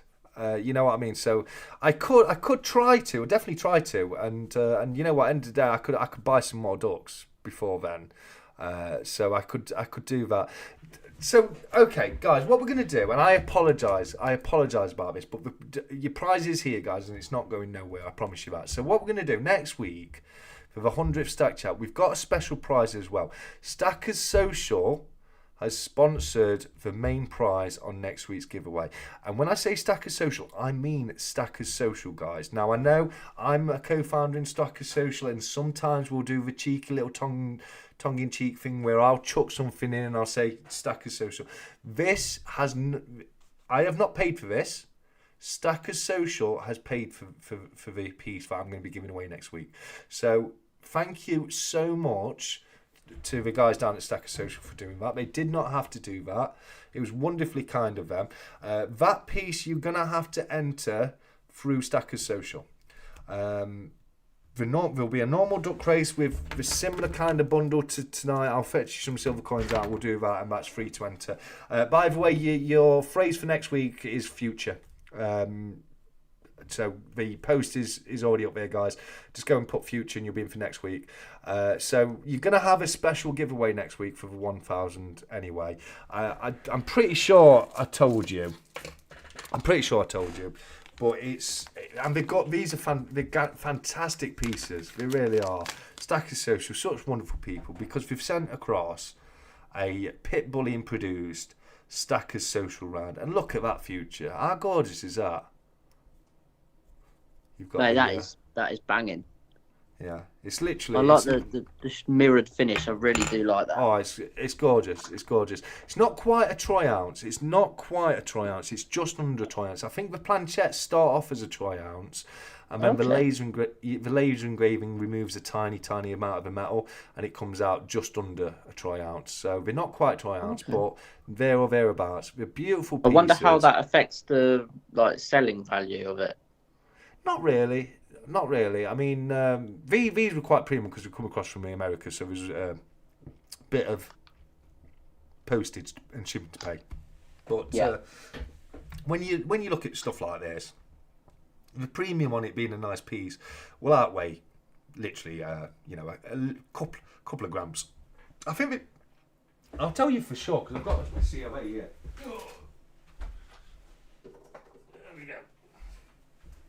Yeah, so they're 29 grams. You've got 29 grams there.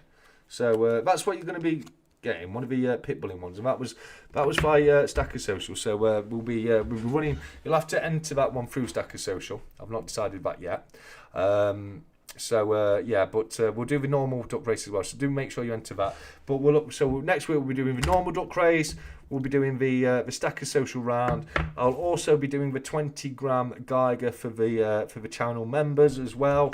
And then the following day on the Sunday, I'll be doing the gold exclusive live stream and giving away an ounce of silver on that, which is going to be delivered on Tuesday. So I haven't got that to show yet.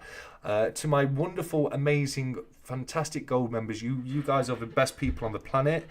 Can please one of you come and be in the live chat next time and not leave me on my own, please? Please, you wonderful, beautiful people. My last gold chat, I had to start it on my own future, all on my own. It was the worst thing ever. Could you imagine doing a live stream and not having anyone there watching you? Why did you not? Why was there no one watching? Because they didn't come. People said if I build it, they would come. That's a thank you there to Nessie for being a copper member. That surprised me. Yeah, well, look, I'm making a joke about it. It's not the members' fault. Like last month, I was all over the place. The date got changed, and then I couldn't do the following date, and I ended up basically giving next to no notice of when it's going to be. So I can't blame other people, really, mate. It was my fault. It was completely my fault.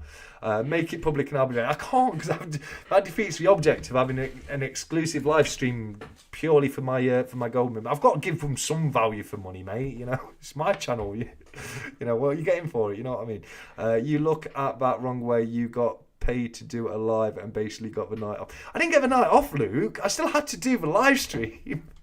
And I was here like, and I didn't stop, you know, because I've got to do the duck race and announce the winner and everything, and you know, at least try and give some sort of content for people to enjoy for what they pay for the membership. So yeah, I didn't get it off. It just made the work a bit twice as hard, mate. Because I'm like, yeah. Best thing I could imagine. It's not all about winning, mate. It's really not. I'll be there. It was a midweek, and it was completely my fault, guys. I'm not blaming my gold members in any way, shape, or form. It was my incompetence that did that for sure. Mate, I've had a wonderful chat tonight, and guys, I'm sorry if I've got a little bit silly, but Future's is an old friend of mine, and we haven't spoken in quite a while, have we? So I've enjoyed having a bit of fun with you, mate, tonight, and I have had fun. Have you, mate? Oh, it's been great, mate. It's been great. I've been listening, but there's been a spider literally crawling across my desk right now, so I was like, oh. But no, yeah, it's been great, mate, and do you want to know something? I love it, especially.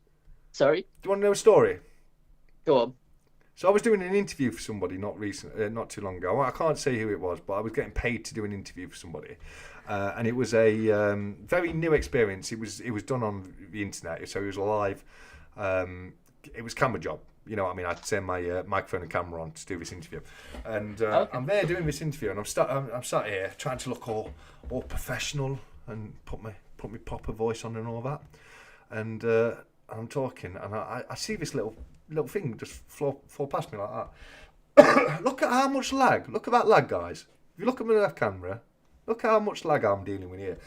But I saw this little thing drop, and I had this little thing on my keyboard, and I looked down, and all I could see was the back arse end of a spider just disappearing between the keys of my keyboard, and I'm there having an interview, like, while that's going off, I'm like, just ignore that. Just keep going. I'm like, all right, that was madness. So, yeah, some fascinating stuff. If it was some fun, I'd love, you know, and look, the thing is tonight, guys, I know not everyone's that interested in things like ETFs and the stock markets and all that kind of stuff. I get that, but, you know, to those people who are interested in that kind of thing, I think it was really good, you know, having a chat with you about, you know, where because things are working for you, mate. You know, this is what you're doing is working for you.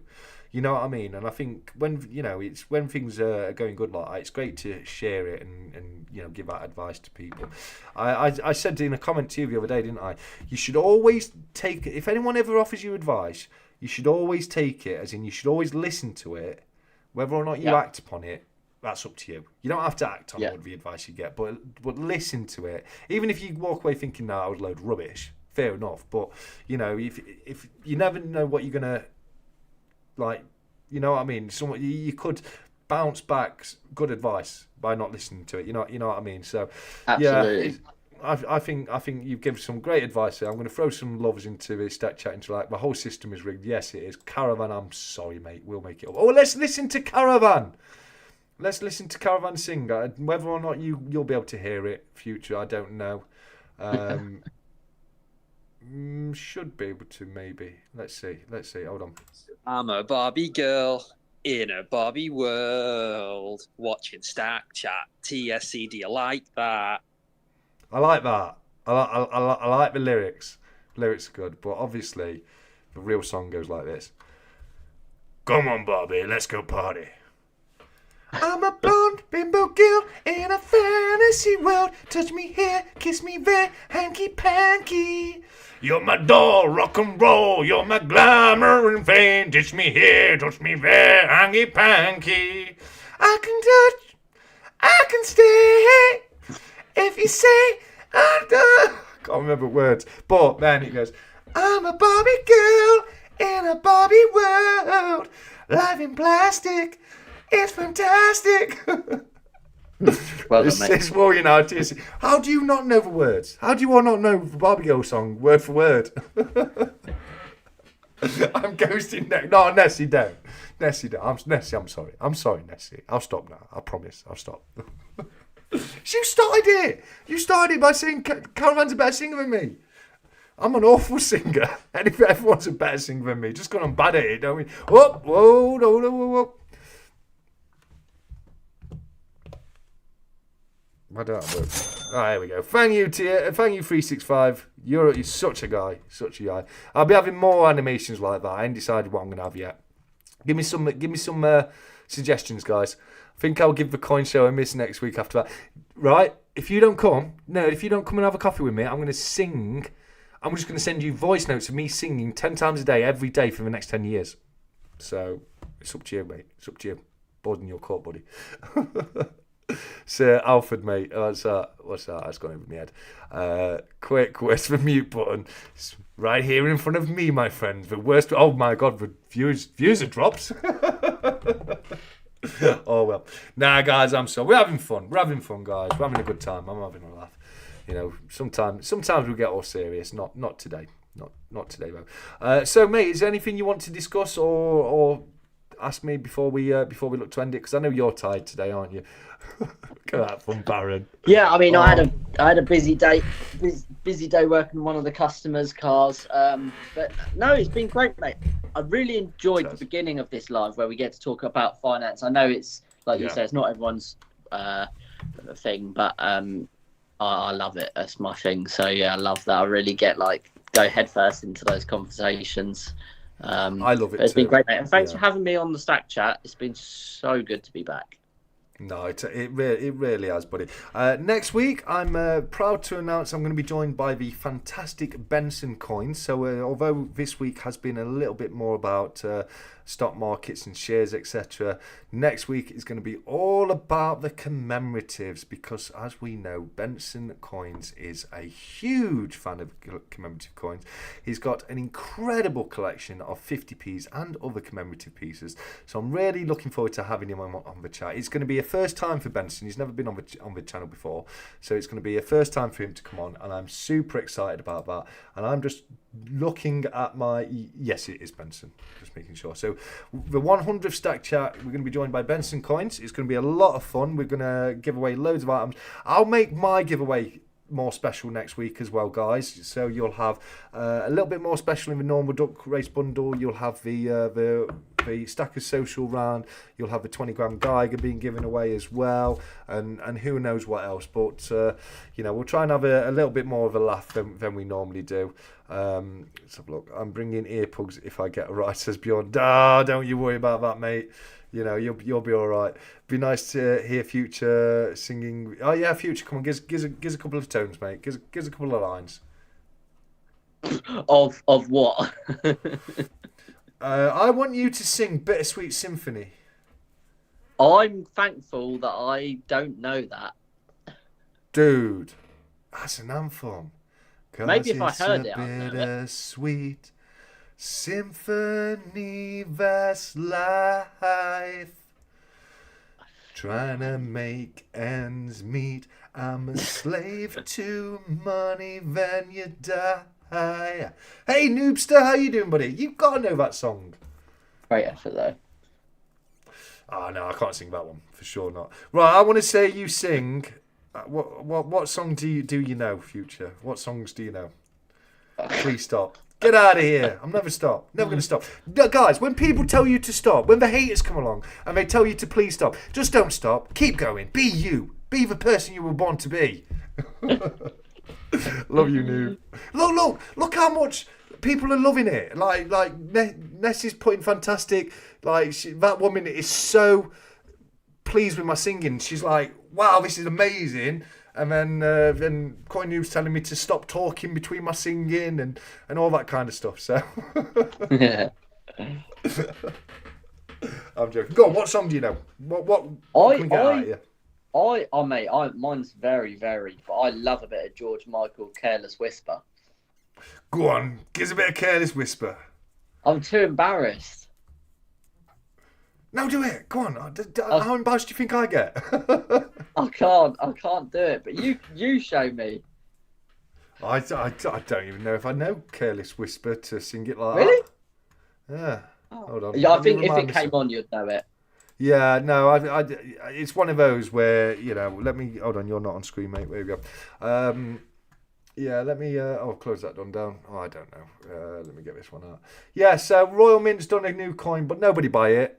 Nobody buy it. Not until we send me just one coin. We've sent Future free coins now, but I just want one. No, go on. It's a nice coin. Do buy it if you like it. I don't fault you if you do, because it is nice. It's one of the better 50p's in a while, in my opinion. You know, there's been some great military ones, red arrows, V medals, that kind of thing. But then there's been some ones I've not been so bothered about recently. But that one I really like. Yeah. Careless Whisper lyrics.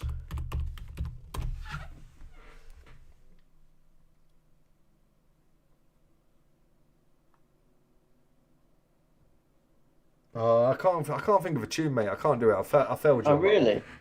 I failed you on that one. Oh. Hold on. Let me. I don't monetize these, so YouTube. I don't care when you tell me, oh, video can't be monetized because you played someone's music in it. I don't care. I don't monetize anyway. So let's have a look. Careless Whisper, because obviously I know the song. It's a very famous song, but yeah. There we go. No, that's this is an advert for Apple, so I'll keep you on mute. I'm not sponsored by Apple, guys. Come on, mate. Let me skip it. Go on. There we go. Oh, yeah.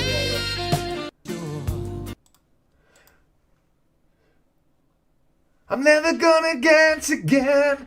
Guilty feet have got no rhythm. Though it's easy to pretend, I know you're not a fool. I should have known better than to cheat a friend and waste the chance at... Yeah, something like that. There you go. That's a great effort, mate. Oh, I don't know. Like, we're down to 16 people. How many more people can we lose? How many more people can we lose before the end? Closing time. Time for... God. Dreadful. I know. Look, that was awful. Oh, that was worse for the cringe. Absolutely, mate. Absolutely. I wasn't prepared for that. But you know what? Future didn't have the guts to do it, so I had to stand up.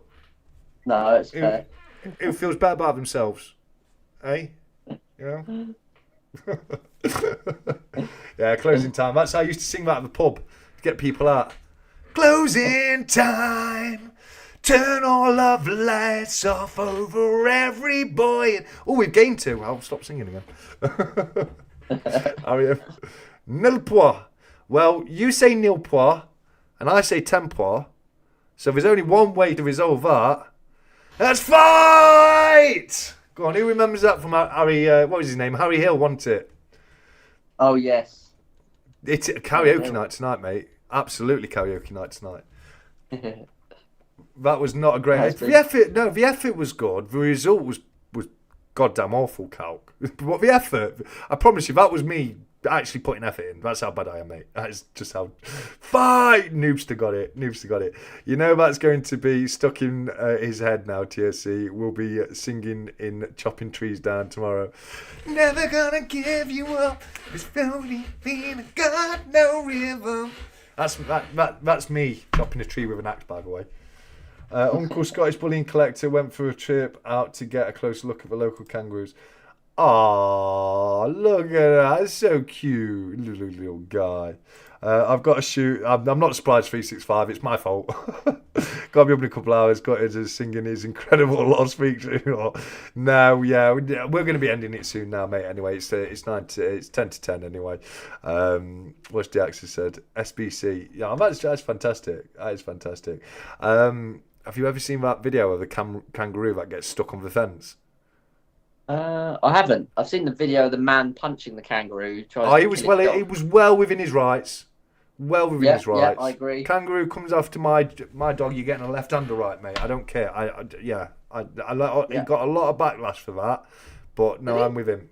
He got a lot of backlash for hitting the kangaroo, from animal rights supporters. But at the end of the day, he was, the kangaroo was going for his dog. And don't get it wrong, guys. Kangaroos and dogs, they hate each other. Kangaroos fucking hate dogs. What kangaroos do is they'll go and stand in a pool of water, and they wait for the dogs to come into the water and they drown them. Push their head under and drown them. So if you ever see a picture of a kangaroo just stood in water, I'll show you. That's what they're doing. They're trying to drown something. Kangaroo in water. Yeah, so there's loads of images here, guys. Oh, where is it? There we go. Yeah, so you see kangaroos just standing in water. Here you go. This picture's perfect. It's a video actually, but it shows you. It shows you the kangaroo is actually. Let me get it so you can see it better. There you go. There we go. Right. Okay. So yeah, you can see the kangaroo's in the water, grabbing hold of a dog, and he's trying to shove his dog's head under the water right there. And they're all for it. So I didn't have a problem with that guy whatsoever. The video of the kangaroo is kind of it's one of those where you kind of laugh and you shouldn't. When you see somebody fall over and you laugh and you feel guilty straight away after. It's kind of one of those because the kangaroo has jumped over the fence and it's got itself caught in the fence in the most unopportune part of its body you can think of. Is stuck in the fence, and the kangaroo is just dangling. And makes me laugh. But that kangaroo, my God, I can't even imagine the amount of torture it went through. I'm sure you can imagine what part of the kangaroo was caught on the fence. But well, as a guy, is it's something I would never wish upon anybody. Not even my worst enemy. Oh, nice. No's put a good review on 365 book. That's fantastic. By its electric boat. That's the one. You've seen it. Daxis, you've seen it. Yeah. It's you can find it. I bet all you have to put in is kangaroo stuck in fence, and you'll find it, guys. But I'm warning you.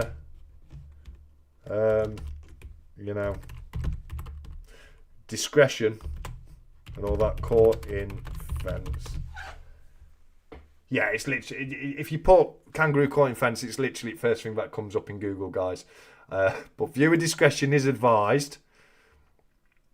Bit graphic. It's a little bit graphic. And poor little kangaroo. I feel sorry for the guy. I really do. But yeah, just put kangaroo caught in fence on Google. You'll find that. Right then, people. I think we're about. Are we about done now, mate? What do you reckon? Oh yeah, we're completely done. Oh, why didn't he say it? Future, tell it to me. He's got to go. Tommy's calling him. So while he's gone, I'm just going to sing a bit more than I guess, I'm a Barbie girl in a Barbie world, life in plastic, it's fantastic. He left when you started singing again. I wouldn't fault him if he did, but Nessie, I would not fault him if he did. Yeah, fantastic work here by BBA. Let me go over to Stack Chat Interact. There we go. But fantastic week by BBA right here. We can see we've got a Una and the Lion bar that's been had the coin cutter treatment. Big shout out to CoinNoob, by the way. It was CoinNoob, of course, who discovered the coin cutter and brought him into the community, wasn't it? He sent me one, and then I think 365 had something done with it by him after that. But incredible guy, he really is, and he does some fantastic work. Let's have a look. Great live, guys. Thank you, Ian. I appreciate that, mate. I was giving a kangaroo ball sack a present. It was for keeping small change. Oh wow, is that true, Baron? Is that actually true? Do let me know. Is that actually true? You've put him off George Michael for life. Good. George Michael's pants. You know. Sorry about his back. You're back. You're back now, mate. I didn't see your comment, so I just started talking to you. Bloody talking to myself here. Oh shit! Sorry, mate. Oh, you never fucking swore. I mean, look what you made me do. Look what you made me do. Sorry, mate. I thought you had seen it. My bad. I didn't want to interrupt. I was joking. I didn't mean to swear myself. I've said a few swears tonight. I save you off swear. We try and keep it to a minimum, but I don't mind the other one. As long as it's not being directed at somebody in a aggressive, vindictive way. Make sure you grab one of my stickers and chips for your collection. Oh, thank you, 𝗬𝗪𝐴𝑥, mate. Thank you so much. I would definitely do that because your stuff. I love it. It reminds me of Purge. If I go back over to Duel now, Future's back and take Future off. Don't it remind you of Purge? It does actually, yeah. Yeah, coin. You've seen those coin purses. They're a real thing. Kangaroo ball sack coin purse. Do you want one? I'll buy you one for Christmas. Do you want one? Yeah, why not? Do you want to keep all your money in a ball sack? Yeah, and a baby kangaroo as well. No, I'm not getting you a baby kangaroo. I'll get you a kangaroo ball sack, and you can put your change in it. Why not? I can keep my pre-decimals in there. Do you know where kangaroos come from? No. Australia. Do you know what else I know happened in Australia? Yeah. No, I just wanted an excuse to do my Australian accent that I do most Mondays over and whatnot. Every time I get an Australian coin, the Australian accent comes out. But did you know in 1932 the Australian military went to war against the flightless bird, the emu? Not only that, they lost the conflict. So in 1932 the Australian military lost a war to a flightless bird. That is actually completely true, guys. Believe it or not, it is true. I've got a small bag of... Oh, thank you, nerd. Thank you. I appreciate that, mate. Kangaroo burgers are lovely. Give you a spring in your step. I bet they do, Shiny. The Great Emu... Yes, it is known as the Great Emu War. Do you believe that, Future? Is the what? Sorry, the Great... The Great Emu War of 1932. I have heard that Australia went to try and go to war against the emu. Or I actually have heard that. It lost the war. Didn't try. They went to war against the emu and lost. That's crazy. They were armed with Lewis guns and everything. The Lewis gun was one of the best machine guns of the day. It was a heavy machine gun, one of those big things with like a round bloody magazine on it. We stand there and go took those with them. And the best thing about it, True Legend, you come in next week, mate. I hope to see you there next week. I'll be gutted if you don't. Best thing about it is, right, the Australian officers were so embarrassed by the horrific defeat they were receiving against the emus. But they started really overselling the emu in their reports. We've noticed that there is a ringleader. I mean, like, if you read these reports, you'd think that emus were like Einstein. You know what I mean? You'd think they were the smartest animal on the planet. And all they're trying to do is just cover up for the fact that we've just wasted a load of the Australian taxpayers' money on literally nothing. They even mounted one of the guns on a truck. Yes, they did. Mounted one of the Lewis guns to a truck, and the emus just it's like they have an alpha. And the alpha stays there and launches down. And as soon as the alpha sees something, they'll say something. They'll inform the rest of the group, and they all scan. You think like they're all there, like Charlie Bravo 1 2 3. This is emu number 3 coming through to emu number 1. We've got Charlies in the sixes. So do watch your backs, and I suggest you scatter as quick as you can, and just throw another shrimp on the barbie. That's llamas in Ringlow Peak District. Oh, I've not seen that. I've not been up. I need to go up Ringlow and have a look. I know there's a few llama farms. There's one near me, one up in Shirebrook near me. Someone's got llamas, and I drive past it.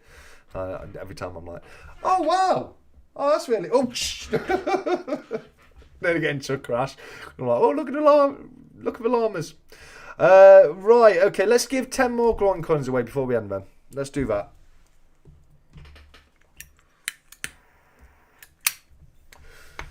No? Yes? No? Have you just given up on me now at this point, Future? Oh, I'm here. Sorry, I thought you was talking to the chat. Oh, I am. No, I'm talking to you. Flagging though. Sorry, I'm flagging now. Yeah, I'm sorry. I was on a detail today for 7 hours, so I'm like. Yeah. I'm pretty tired. I mean, you can tell by the baggage under my eyes. So I'm pretty tired. I'm always tired of these Saturdays. Yeah, go on. Let's do 10 more groin coin points, and I want you to do it. But I do want like a stacking related question, please, if you can. Okay, no problem. That's not an emu. That's an ostrich. Stacking related question. Okay. In 2020, the Royal Mint released and was selling a James Bond silver and gold bar with the text of one of the films on the bar. What was the text saying? What was the text saying?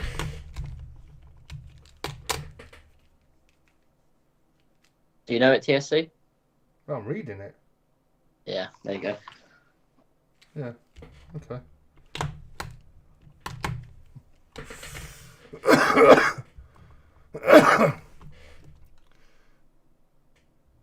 Is it that one? Has True just got it? I'm just looking now. I thought it was. I thought it was this one. Robot Toaster's got it. Yeah, No Time to Die. But Correct. But technically,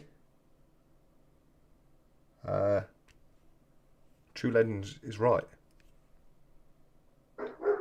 Oh really? Yeah.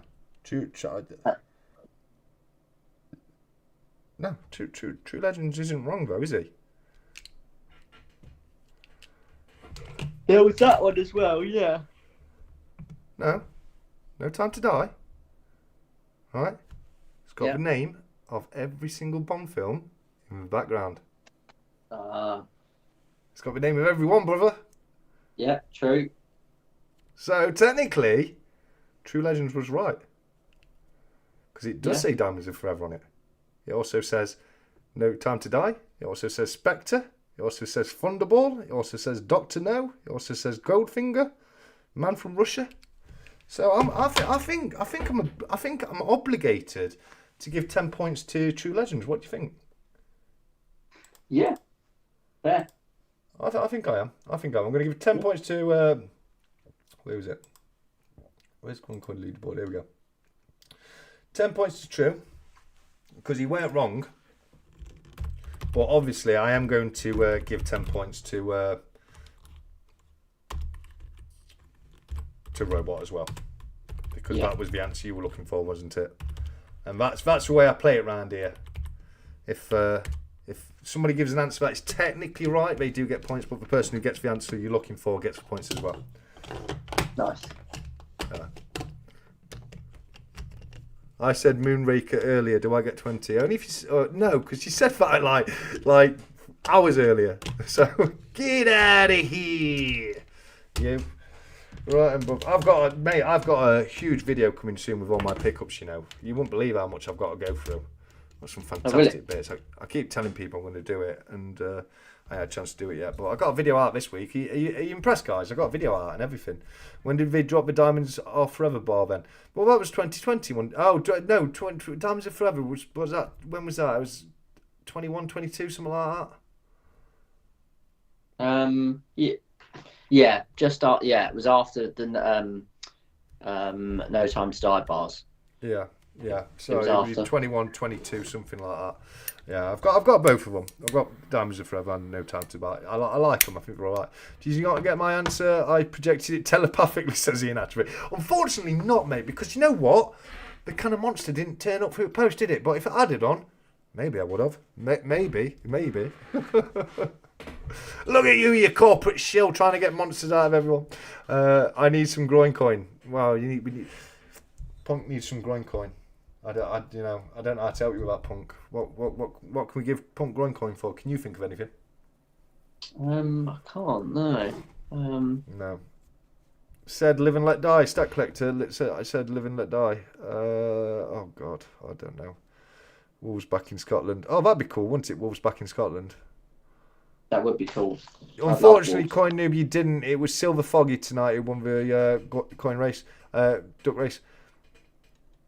I can feel a beaver joke is coming, says Bjorn. Love it. You said live and let die.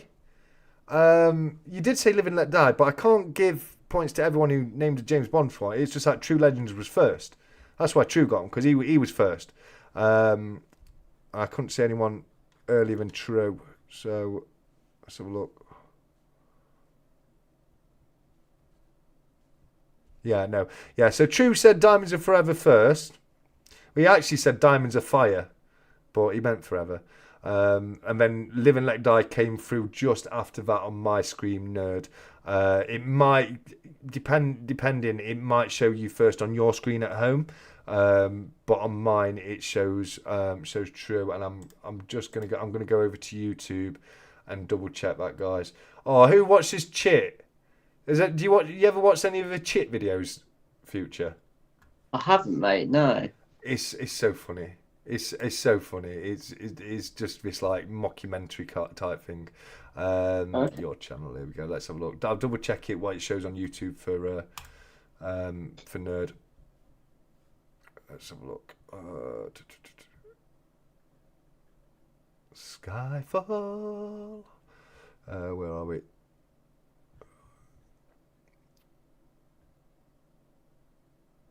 Oh, hold on. Yeah, no, here we go. We've got it.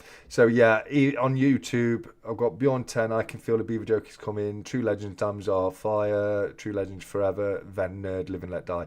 So you were very close, Nerd. You were very close, but I have to go with how it shows on YouTube and on OBS, mate. But unlucky on that one. You're decorating that tree again. What? Oh, Nerd, you keep it to yourself, mate. It's not. It's almost time, Nerd. It's almost time. You have to remember to do live chat, not top chat. Yes, guys, don't forget to click it onto live chat, not top chat, and then that may help you see some that you may miss. But same as I say on mine. When it's your own comment, they will show quicker because they're directly onto your device, not through the internet. So it'll put it on your device quicker. So you might be higher than someone. But if you look on the internet, it was True Legends, and most people would have seen True Legends at the top, other than yourself there, Ned. But yeah, it's got me before that as. Welcome to live chat. Remember to guard your privacy and abide by our community. You community guidelines can get out of here. You and me both, Ian. What's Ian said? Just like the duck race BBA, I've not got one yet. Oh, guys, wait till Christmas. Benson's still not had one yet. If anyone's not had a duck race win yet, you'll be given an opportunity to let me know come Christmas time, and your luck might just change. Never noticed that setting before. Yeah, it does help. Turn live chat on, then you'll see all the chats as they come. Top chat might not show certain messages on your doodle. Right, give me a second, guys. 1 minute. Where's that one plugged in? That one's plugged in. That one's working, so I'll plug that one out. Put that one in.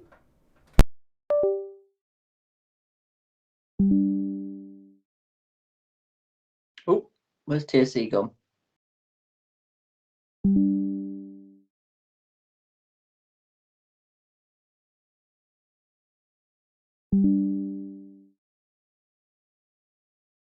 Lost him, I think. I think we've lost him, guys. Can you still hear me? Can you guys still hear me?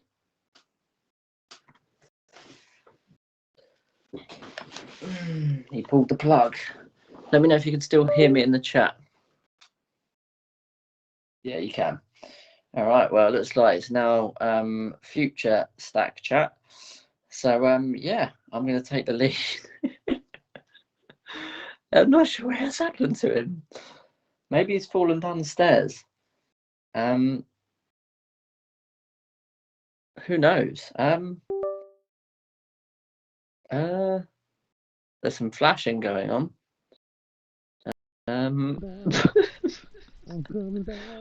Anyone know what's happened? He'll be back, like the Terminator. Hear me now. Thank you, BBA. Yeah, when I set the backdrop up, I normally do it a bit more like professional with close up, like a very, very close up of gold. But for this one, I wanted to get out a lot of like the gifts that I've received over the years from subscribers and people that watch the channel. So yeah, I thought I'd give it a bit more generic of a view. Can you all hear me? Let me know. Just giving you no give us coins. groin coins. You got some groin coins. He is not authorised to give groin coins. Why Can can't still hear people him hear me? singing. I can't hear at all. TSC said he's coming back. I'm going back, I'm going back. That's what we hear me singing. Yeah, I'm not sure what's going on, guys. I can't. No You know, we've can been see live me. now for No one can see me. 3.5 People hours. can't hear me. That's crazy. Where are we? That's crazy. I All was right, only going to hold stay on. on for Let 2 me hours sort because this I'm out. absolutely Hold on. knackered. You should be able to hear The me. business is busy, says doing well, but I'm tired. Investment. Oh, I can hear him. Hello, they can hear me for a while, mate. There's a muffled. Yeah, I've got you on. You're on me. You're on me. Let me change that 1 second, if I can. No, you're stuck on me Galaxy Buds, but they've got me on the studio mic, and this is my USBs, guys. I need a hub. It's overpowered. I'm overpowering my USB hubs. So yeah, your microphone is disconnected, mate. It shouldn't be now. Yeah, everyone can hear me very muffled though. Right, let me. Yeah, it's very muffled. Let me change that then. What I see the Yeti. Why can't I see the Yeti? I mean, we're probably just going to end it, mate. To be fair. Okay, mate, that's fine with me. I mean, I was only going to stay on for a couple of hours. Yeah, I'm absolutely pushed. we were going to end it anyway. Sounds like he's underwater. Yeah, sorry, mate. Yeah, I tried to plug something into USB and everything's died on me, guys. My Osmo's died on me. My main microphone's died on me. My Stream Deck's died on me. Everything. I'm stuck in water here, guys. So what I'm going to say is we are probably rabbled on for long enough now. So I'm going to leave you all in the usual fashion by saying a massive thank you to Future Investments for coming across and joining us tonight. And look after each other. Keep stacking. Take care.